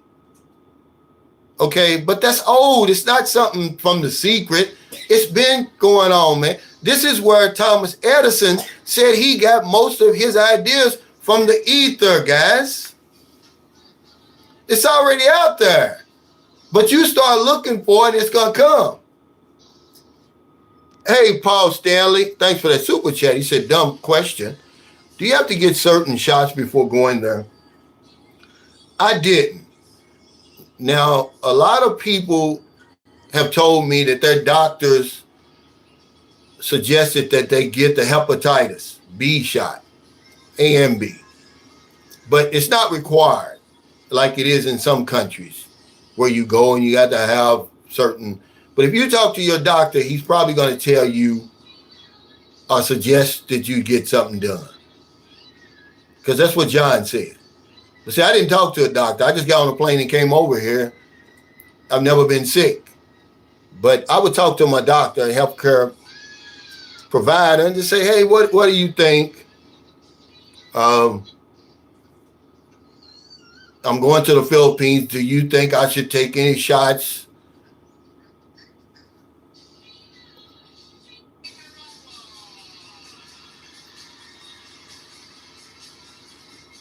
Oh, okay, yeah. He says, Elette should do an interview on Tom LaChine. Maybe somebody will recognize her in English City.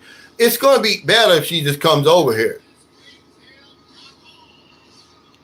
Kevin Hill said, maybe a video on the life laws. I think I practice the ones I'm aware of. I don't want to be ignorant or never seeking knowledge education. Yeah, it's all over there. It's all over the internet, though. Every morning I listen to something at night. I mean, so much stuff. And I only listen to the old stuff. Orson Swett Martin. Because I was reading a story out of What Makes a Great Great by Dennis Kimbrough. It's talking about the chicken and the eagle. Where the little eagle falls out of the nest and he's adopted by a hen, right? And he's taken back and he grows up thinking he's a chicken, right? And I'm thinking, wow, so it's a powerful story, but I'm listening to Orson Swett Martin. He wrote a book, How to Get What You Want or something like that. Well, he wrote it in 1925. He tells that same story, but it's a lion and a sheep. It's so powerful, man. And he said most of us are lions, but we're going out here masquerading as sheep because we've been raised as sheep. We don't know the inherent power that's in us. It's always been in us. But he said something usually happens to you to bring it out. He said, and what brought it out in that lion was seeing another lion. Here he said, the minute he heard the roar, he knew something about him was never going to change. And the dogs and the wolves that he used to be afraid of, he was no longer afraid of. And he was amazed at the fear they had for him now. Said even his mother saw the difference. The sheep, she raised him as a sheep. It's powerful, man, but this stuff is all over. And Napoleon Hill said, there's no secrets, guys, okay? They call it secrets. But these are just principles that been around since mankind came along and started thinking the way we think. But he said most people stumble up on the principles. They have no idea that they've activated them. Like you're talking about, Kevin. Hey, thanks, Laura, for that super chat. He said, to my favorite YouTuber, I got to run, but keep being you. Thank you so much, Laura. I've gained a friend. We chat on Facebook all the time, Facebook Messenger all the time. She's full of wisdom, guys. She's one of the few women that follow me, her and Elette. But thank you so much. Have a nice evening, Laura. Well, okay. But yeah, Kevin Hill, sometimes we stumble upon them, when you do somebody a favor and the next thing you know, you get something good back. And I know it sounds crazy, but it sounds just as crazy as that religious stuff people teach. But when you think about it, it makes a lot more sense. Roger Marine says, McDuff, you're hilarious. I will on bastards. I don't like money. But I'll give you a good book, Kevin. It's a small one. You can go on YouTube right now and look at it. It's called A Message to Garcia. It's just powerful principles like this. You know, I'm not going to tell you. I want y'all to go out and look at it on YouTube. And if you come across the book's only maybe 10 pages long, but it's one of the most powerful lessons you'll learn in life when you talk about trying to get something, if you really want something. A Message to Garcia is the name of it. And those books were written, man, a long time ago. Man, nowadays, all these new books are just piggybacking off of the old books. But they're so interesting, man. They're full of just so much wisdom and common sense. And you be like, wow, no one's ever told me that. And then you try it. Because, see, when I start reading that stuff, I had nothing to lose and everything to gain if they worked. And I'd be damn it, they worked. I remember when me and my wife, when I first stopped drinking, around 1998, I got into this self-help genre, almost by accident. Well, actually, it wasn't 1998. It was 2000. I was at a seminar, and it was a how to write a business plan seminar. And every Monday, she would bring in a successful business person from the community who would tell us their story and blah, blah, blah. Well, some guy comes in, looked just like me, sharp. I mean, this guy had $1,000 suit on. I mean, he was an investment banker. And I really wasn't hearing anything he said, but the last thing he said was, if you didn't hear anything I said, the book Think and Grow Rich changed my life. He said, go out and buy that book and read it. It may change your life. Well, I'm a reader, so I didn't have no money. So I said, okay, I know what to do. I go to the library. Well, I get there, they're all checked out. So I reserved it, Think and Grow Rich. About a week later, the lady calls me, yeah, Mr. Rhodes, the book's here. I get there, and she hands me the book, Think and Grow Rich, A Black Choice by Dennis Kimbrough. And I'm like, this is not the book I want. And she was doing something because I tried to hand it back to her. And when I was handing it to her, I was reading the back of it because I was saying, hey, this isn't the wrong book. And I took it back. And man, that book changed my life, man. It's the reason I'm here today. So I started buying the books. Now, remember, we lived in the projects. I wasn't even on the lease. My wife was on Section 8. You know the games we play. You can't be there when they inspect you and everything, right?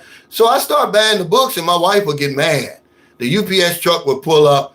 Here's UPS with them damn books. They don't work anyway, right? And I'm like, yeah, you're right. I have to agree with it. They don't work unless you practice the principles inside them. But as I started practicing the principles and our life started getting better and better, my wife would run. This is a true story. My wife would run out to that UPS truck and get those books. Honey, here's the books. I mean, really, she became my #1 fan from my worst critic to my #1 fan. It wasn't long after that. We're in a house, 3,700 square foot house, in the same neighborhood, by the way, that she always dreamed of living when she was a little girl. Now, you can believe in coincidences all you want. This stuff is real, man. It is. When I built this house, there's Marilyn Astor, if you think I'm playing. Okay, I put it in the universe. I didn't have the money. I had absolutely nothing. My channel probably had about 400 or 500 subscribers. Nobody even knew I was on the map. But I told Merle, I said, by the time Booby gets a year old, I'm going to build us a house.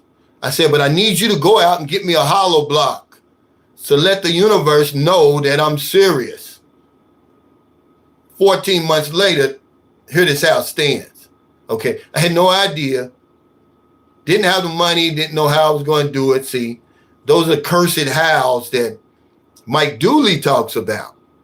See, he says, don't worry about how. He said, leave that to the universe. He said, you put out there what you want. Mike Dorseyville said, that's God's miracle, brother Cal. God is good, brother. Yeah, it's just what you want to believe. I just don't believe that there's somebody up there who's showing favor on me. I would rather believe in universal principle, universal law and principle. Kevin Hill said, imagine if she had read them too. You're winning and I'm proud of you. Yeah, but she eventually, now, my wife didn't even have a high school education. But because of what I was doing, she started thinking differently. And before we knew it, she had a thriving daycare center that she did herself. Okay. And ever since we split up, she's never had any type of success like that anymore because she got off that train of thought when I didn't. I live by this stuff, man. I can't afford not to. E. Parquet says, any man that disrespects himself like Tom Young has a mother that taught him that. Blame the parents. I don't know him. Out Ordinary says, no problem. Everyone is free to believe what they want. Yeah, and that's what, see, I come from the United States, and so I have freedom of religion. You know what that means, right? It doesn't just mean that I can practice any religion. It means that I have the right not to practice religion too. And I have to be respected just as much as people who want to practice their religion. And I don't knock anybody's religion, whatever works for you. Hey, W Secrets of Success, thanks for that super chat. He said, if you ever want to hide a secret, put it in a book. And I have to agree with you. 57% of Americans never pick up another book once they leave high school. That's amazing. It's just an unbelievable statistic. I can't believe it. I'm just so glad I grew up in a family of readers, man. We read all the time, and we, you know, if I read a good book, like I got that book, I've been trying to give it to you guys. It's called Private Dancer. Remember Mike from Canada? He gave it to me. He said, Calvin, you're a reader. I know you're going to love this book. Oh, man, one of the greatest books I've read since he gave it to me. And, of course, Merlin read it. I've been trying to give it to somebody. That's right. He says you can't have freedom of religion without freedom from religion. That's right. That's exactly what I'm saying. And I'm so thankful for that. Al Rogan said, what does it profit a man to gain the world and lose his soul? Yeah, but you got to understand something. The Bible was written so long ago, guys. We've improved everything else. You're going to tell me you can't improve that Bible? You could improve that Bible yourself. Okay? You know, it's just, you can doubt anything else in America and nobody will bother you. If I say, hey, I believe that, you know, Tupac Shakur is still alive. I saw him in the Philippines. You know, people think I'm crazy. But if you say if you say something about religion and you doubt somebody, man, they're going to have your neck. It's the only thing that can't be questioned. And I think that's a fallacy in our society where you can't even question it. People will kill you about that stuff, man, you know, but they're supposed to be religious.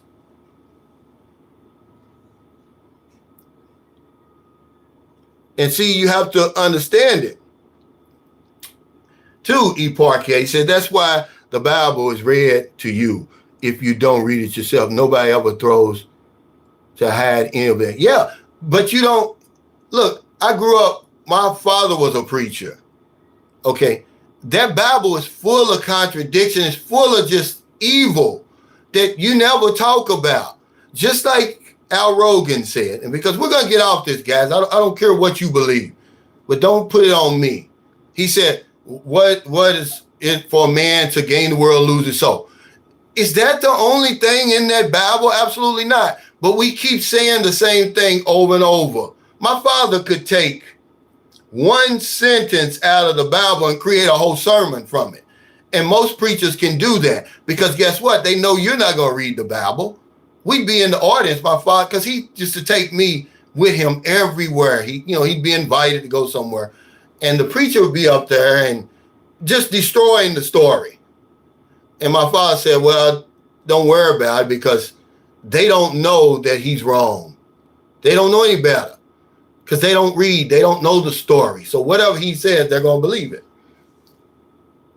Hey, I walk. He said, excellent chat today, brother. Looking forward to your next one. Hey, thank you, man. Yeah, find your own truth. Connor Leary's right. He said to seek out truth is to question it. That's right. But I was watching Sam, what's his name? The guy who's supposed to be an atheist or whatever. He says, I don't even know why they call me an atheist. He said, I don't believe in tooth fairies, unicorns. He said, I don't believe in Zeus. He said, I just took it a step further, and I don't believe in the father Abraham, Isaac, and Jacob either, But he said something where he said, Sam, I can't think of it. I can't think of his name. He was saying, but, okay, God's an author. He writes books, but he don't write software. He hasn't come up with anything modern right now that's going to help us. We got to go on something that's written. This is mankind's at that time and during the first century. It's his, he's trying to explain the world as he's seeing it way back then.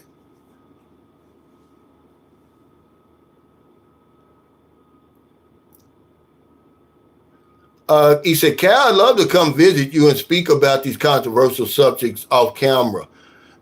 Yeah, as long as we can do it civilly, but, when you start talking religious, politics, sports, you can't do it. People that's why your mother tells you don't talk about them. Emotions get involved, man, and people go crazy. I mean, imagine people came at me because I could see through the Deion Sanders bullshit in the beginning. I said, man, this guy can't coach. It doesn't mean I didn't like him. I said, I've been around football coaches and sports my whole life. I just said, this guy can't, he's, it's sort of like a magic trick, man. He's fooling everybody, but I could see it. And man, did I it was like I said something about Obama. But now that it's, and I don't want an apology. I'm just seeing what was obviously there. And then looking at the facts. I don't reject truth. And they talking about, well, wait till next year. What do you mean he's 70th in recruiting? He has nothing coming that's going to help him next year. But because he's a black man, I'm not supposed to say anything. I'm supposed to just be quiet. And that's the problems that go on in our communities. Just be quiet, don't build him up best you can, You don't tell the emperor that he doesn't have any clothes on. That's the type of environment I grew up with my whole life. You tell the emperor he don't have any clothes, you're in big trouble.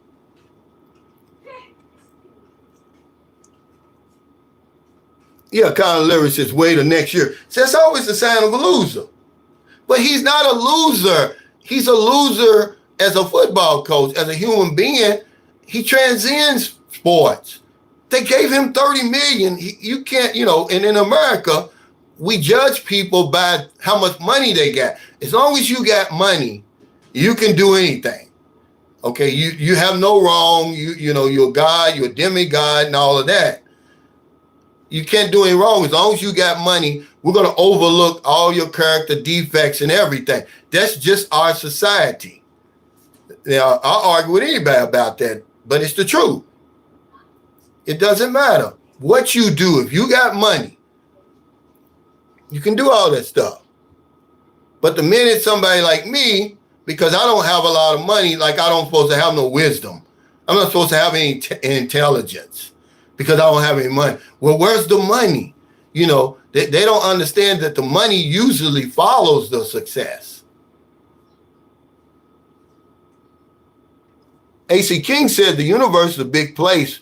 We live on a speck of sand in it. We really don't know that much about anything past our speck of sand. Yeah, we're just speculating. And I'm not going to waste my life speculating. I'm going to live, A.C. King. It makes sense to me, and if it makes sense to you, then run with it. I mean, I'm not going to argue with anybody about that. But if you think a white man who got crucified so many years ago is going to come back and save you, man, I got problems with you.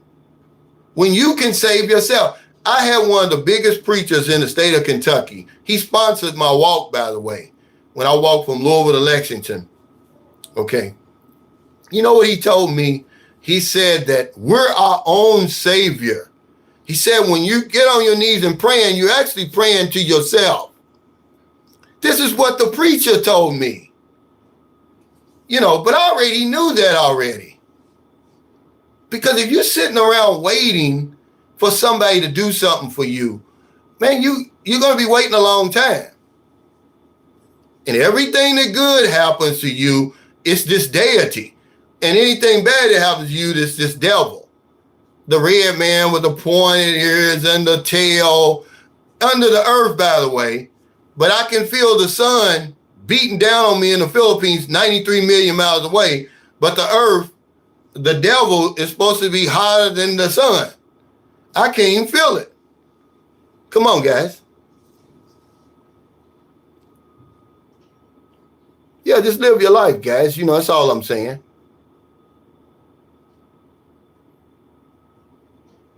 But we won't, we just won't admit when we're wrong. A lot of us, we're cowards. Just the reason why we never make it to where we want to make it. We don't have the courage to throw away a lot of those false beliefs and all of that. You know, it's the same thing. You know, they teach you when you're little to believe in Santa Claus and all this stuff that can't possibly be real, but they put the idea in your head. So then when you get a little bit older and they throw that at you and say, yeah, the streets of gold up there and all this and mansions, they got a mansion with your name on it. And by the way, nobody goes to hell. Because even the worst people that I've ever known who have died, happy heavenly birthday. That's a lot of well-wishing, okay? It's not about Obama. He said Obama will be the first to tell you what he did wrong. Now ask Trump to do the same. It's not about that. The point of it was we idolize people. We don't even know him. I don't know Obama. But we idolize people. We put them way, way up there. You know, Obama's like a demigod. And especially at the time when he was running for president, you couldn't say anything about Obama. If you was white, you was racist. If you was black, you'll sell out. And it's the same thing with Deion Sanders now. We're so invested in these people. I'm not going to invest anything in anybody's life but mine and my children. Okay? I'm not going to invest that much time and energy and effort into another human being. I'm not going to do it, man. And if you're doing it, you need to take a look in the mirror and be like, hey, what am I doing?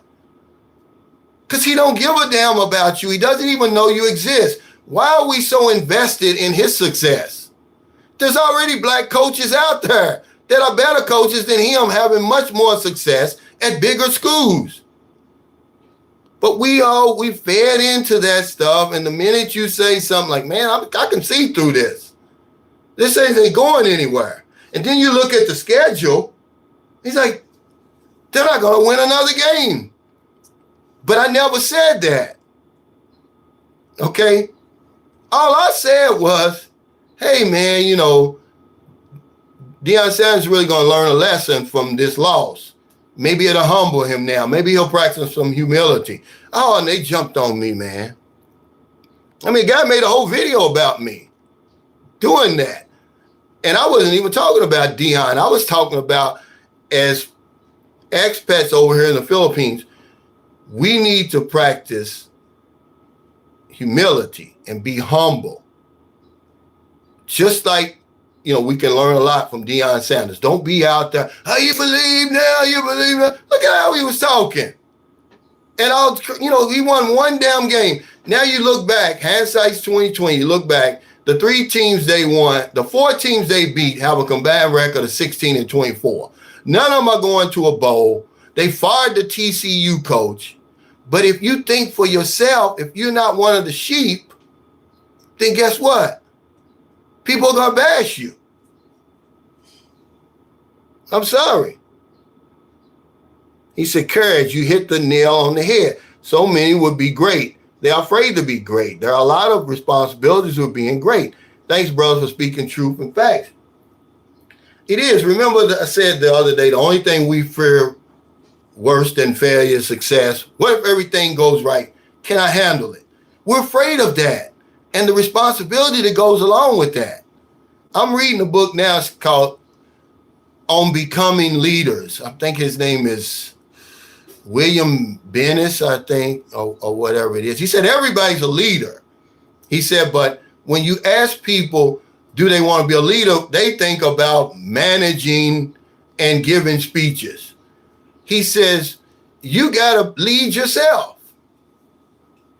But going back to the coward thing, we're afraid to get rid of a lot of them antiquated beliefs that were shoved down into our heads when we were little and didn't have any say-so. Now we're afraid to get rid of them. You know, we're afraid to get rid of them.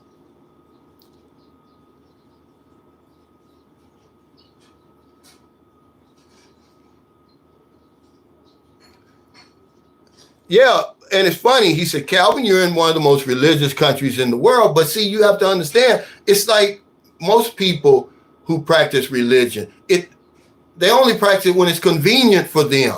The same as in America. Remember, I grew up in one of the most religious countries in the world. America's third on that list. Philippines being one. I think Argentina's two, America's three. And you see what goes on over there. It's no different over here. As a matter of fact, it's when I came to myself over here about that. When I'm looking around at all of these good people, hardworking people, struggling. It's like, one natural catastrophe after another, after another, after another. The minute they clean up, here comes another one. And I'm thinking, where's the favor for being the most religious country in the world? Where's the favor? Okay? It don't take a whole lot. It just takes common sense and some courage to question that bullshit thinking. I'm not stupid.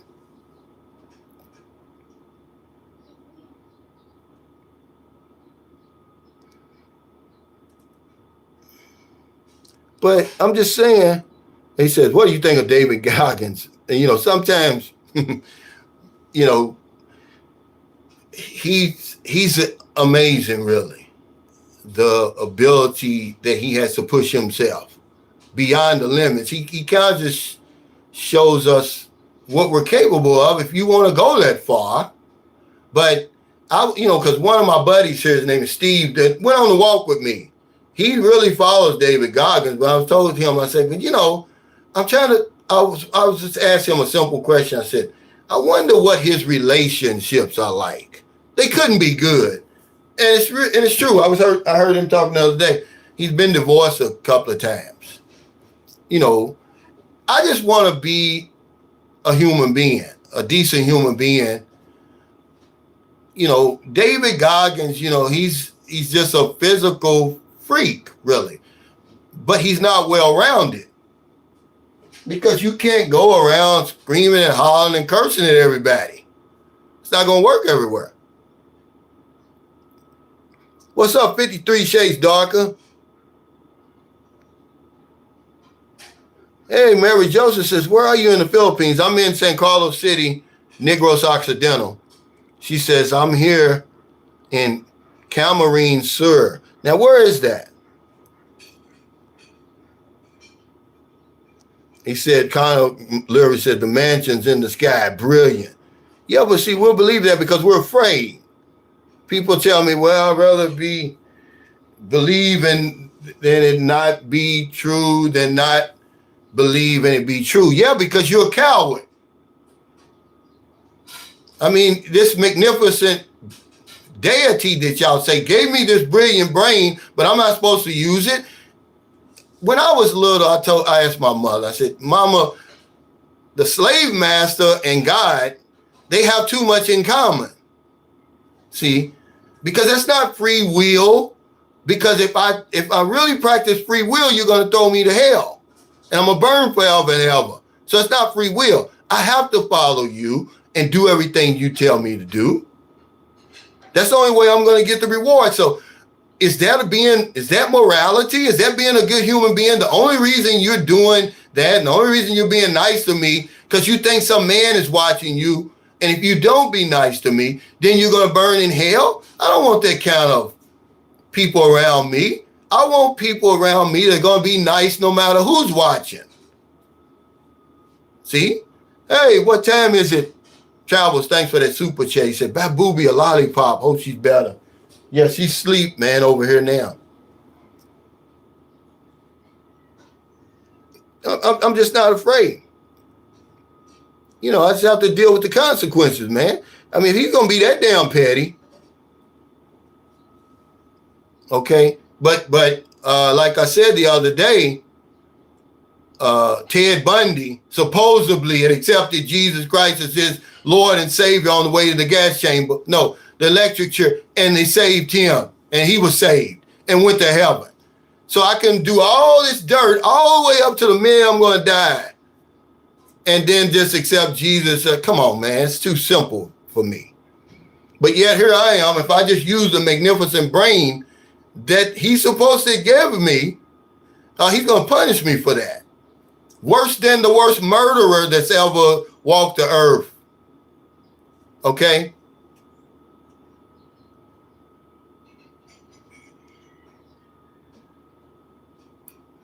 He said, yeah, chilling, Cal. Love the nitty gritty. Hey, thanks, man.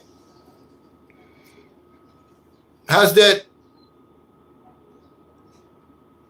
condo working out for you? You bought 2 condos. Are you renting one out to pay for the other? Or how you doing that?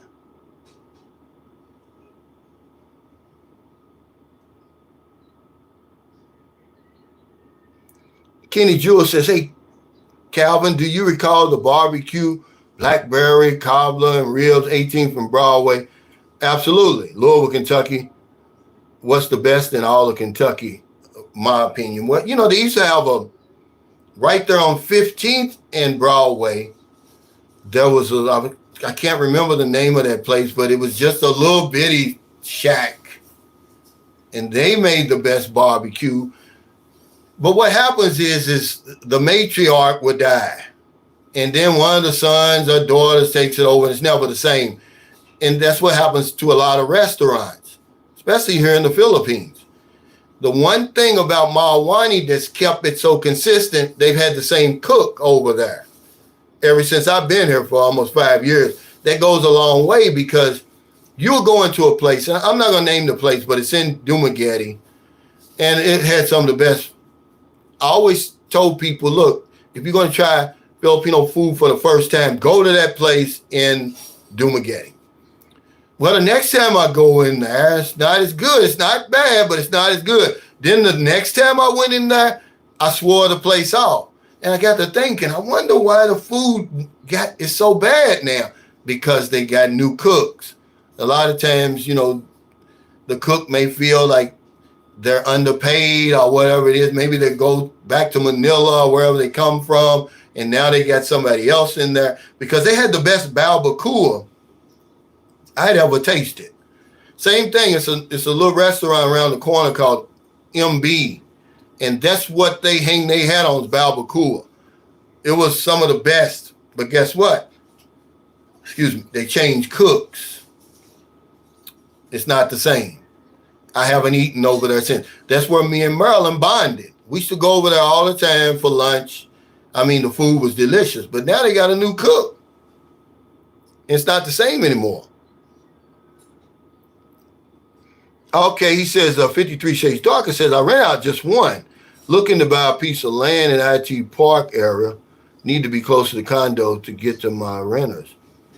Are you going to buy a piece of land by IT Park? Man, you know how much that would cost you?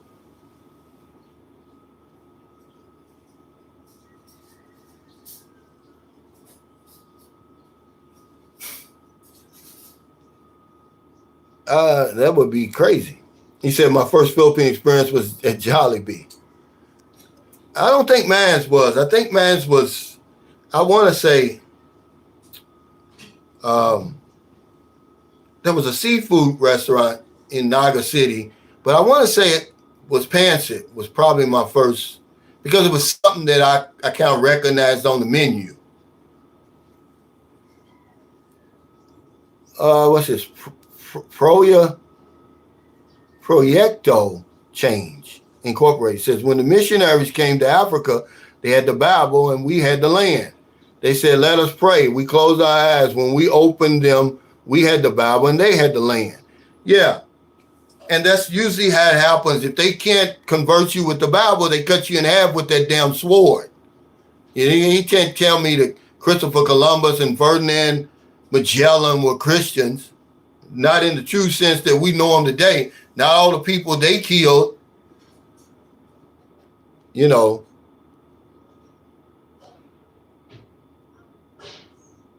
Yeah, he's talking about Kenny Jew, a right way barbecue. But that, I know those guys. Now, when their grandparents owned that right way, it's those twins. One's a police and the other, I don't know what he does, but they're identical twins. They look just alike. When they took it over, it never was the same. I don't even think it's open anymore, but yeah, I think that's on 16th and right behind Oak as you go up 16th and I can't, Prentice or something. Yeah, right way. They had some great barbecue, but when the matriarch died, you know, the quality of the food died with them. He said, the question is, which is more valuable, the land or the Bible? Give me the land. Give me the land, man. Alexander Johnson Magellan paid the price, though, and Christopher Columbus did, too. They eventually all paid the price, but the crazy thing of it, I love the China, we still have Columbus Day, right? We're still telling people that Columbus discovered America. He did not discover America. He never stepped foot in North America. He never even glimpsed it. So why are we still telling this lie that Christopher Columbus discovered America? It's just not true. His minions, the people who came after him, he was the blueprint. It was the people who came after him who discovered it. How can you discover something when somebody's already there?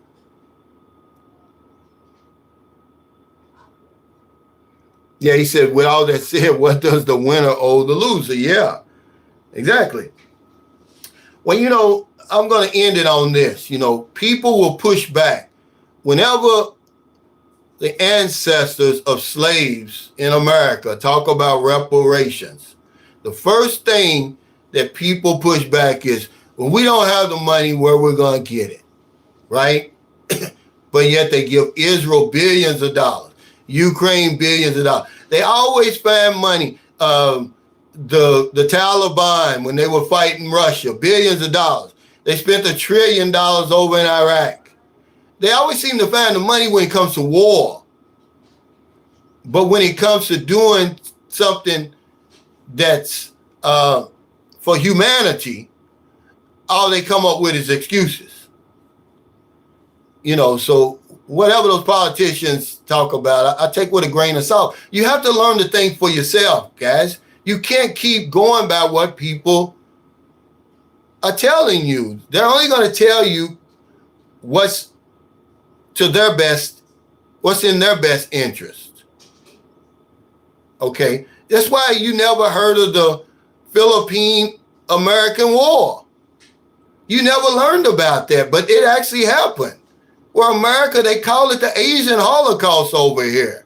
Look it up if you think I'm playing. I learned about this in 2011, being bored down in Mindanao. I'm reading about it. Depending on who you want to talk to, what historian, Americans killed between 600,000 and 1 million Filipinos. Mass graves down there in Mindanao. And then people want to know, well, why are they mad at us down there?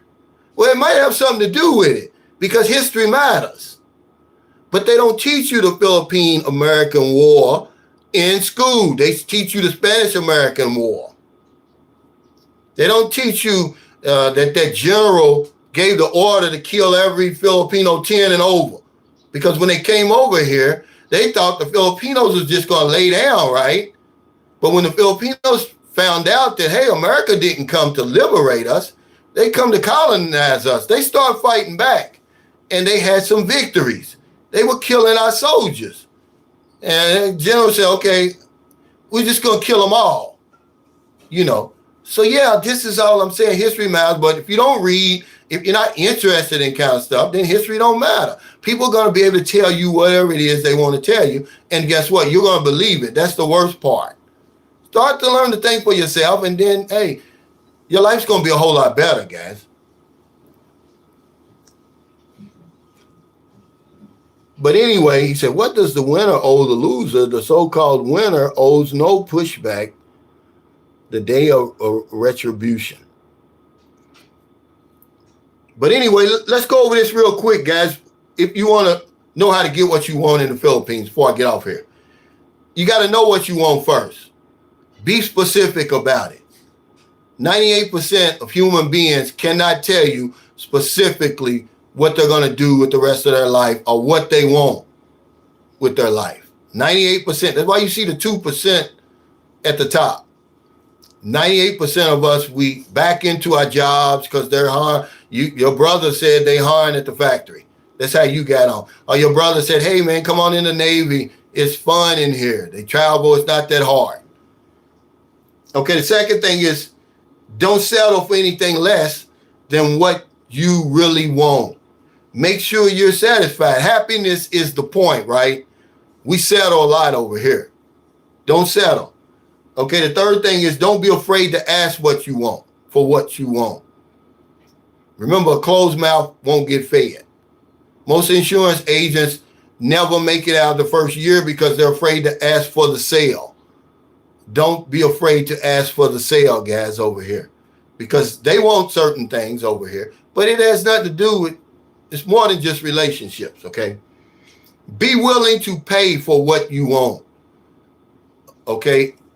In advance and in full, because you can't get something for nothing.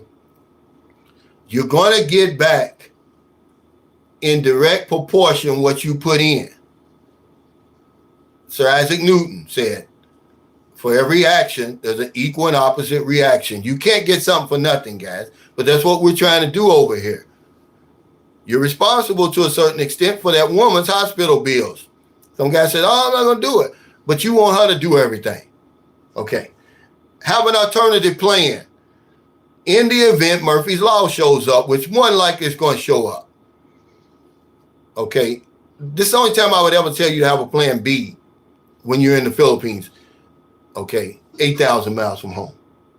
Don't be ashamed of what you want. See, a lot of us, we're ashamed. That's why we don't ask for what we want, because we're ashamed. We think we're wanting too much, or it's too ridiculous, it's weird. But don't be ashamed of what you want.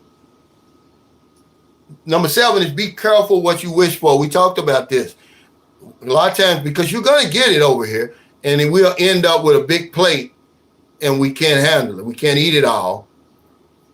Be careful what you wish for. And it kind of goes into the next one where it says, lower your expectations about the Philippines, not the country, but about what you think is going to happen to you when you get over here and what the country's going to do for you and all of that. Okay, if you don't put any work in, you're not going to get anything out.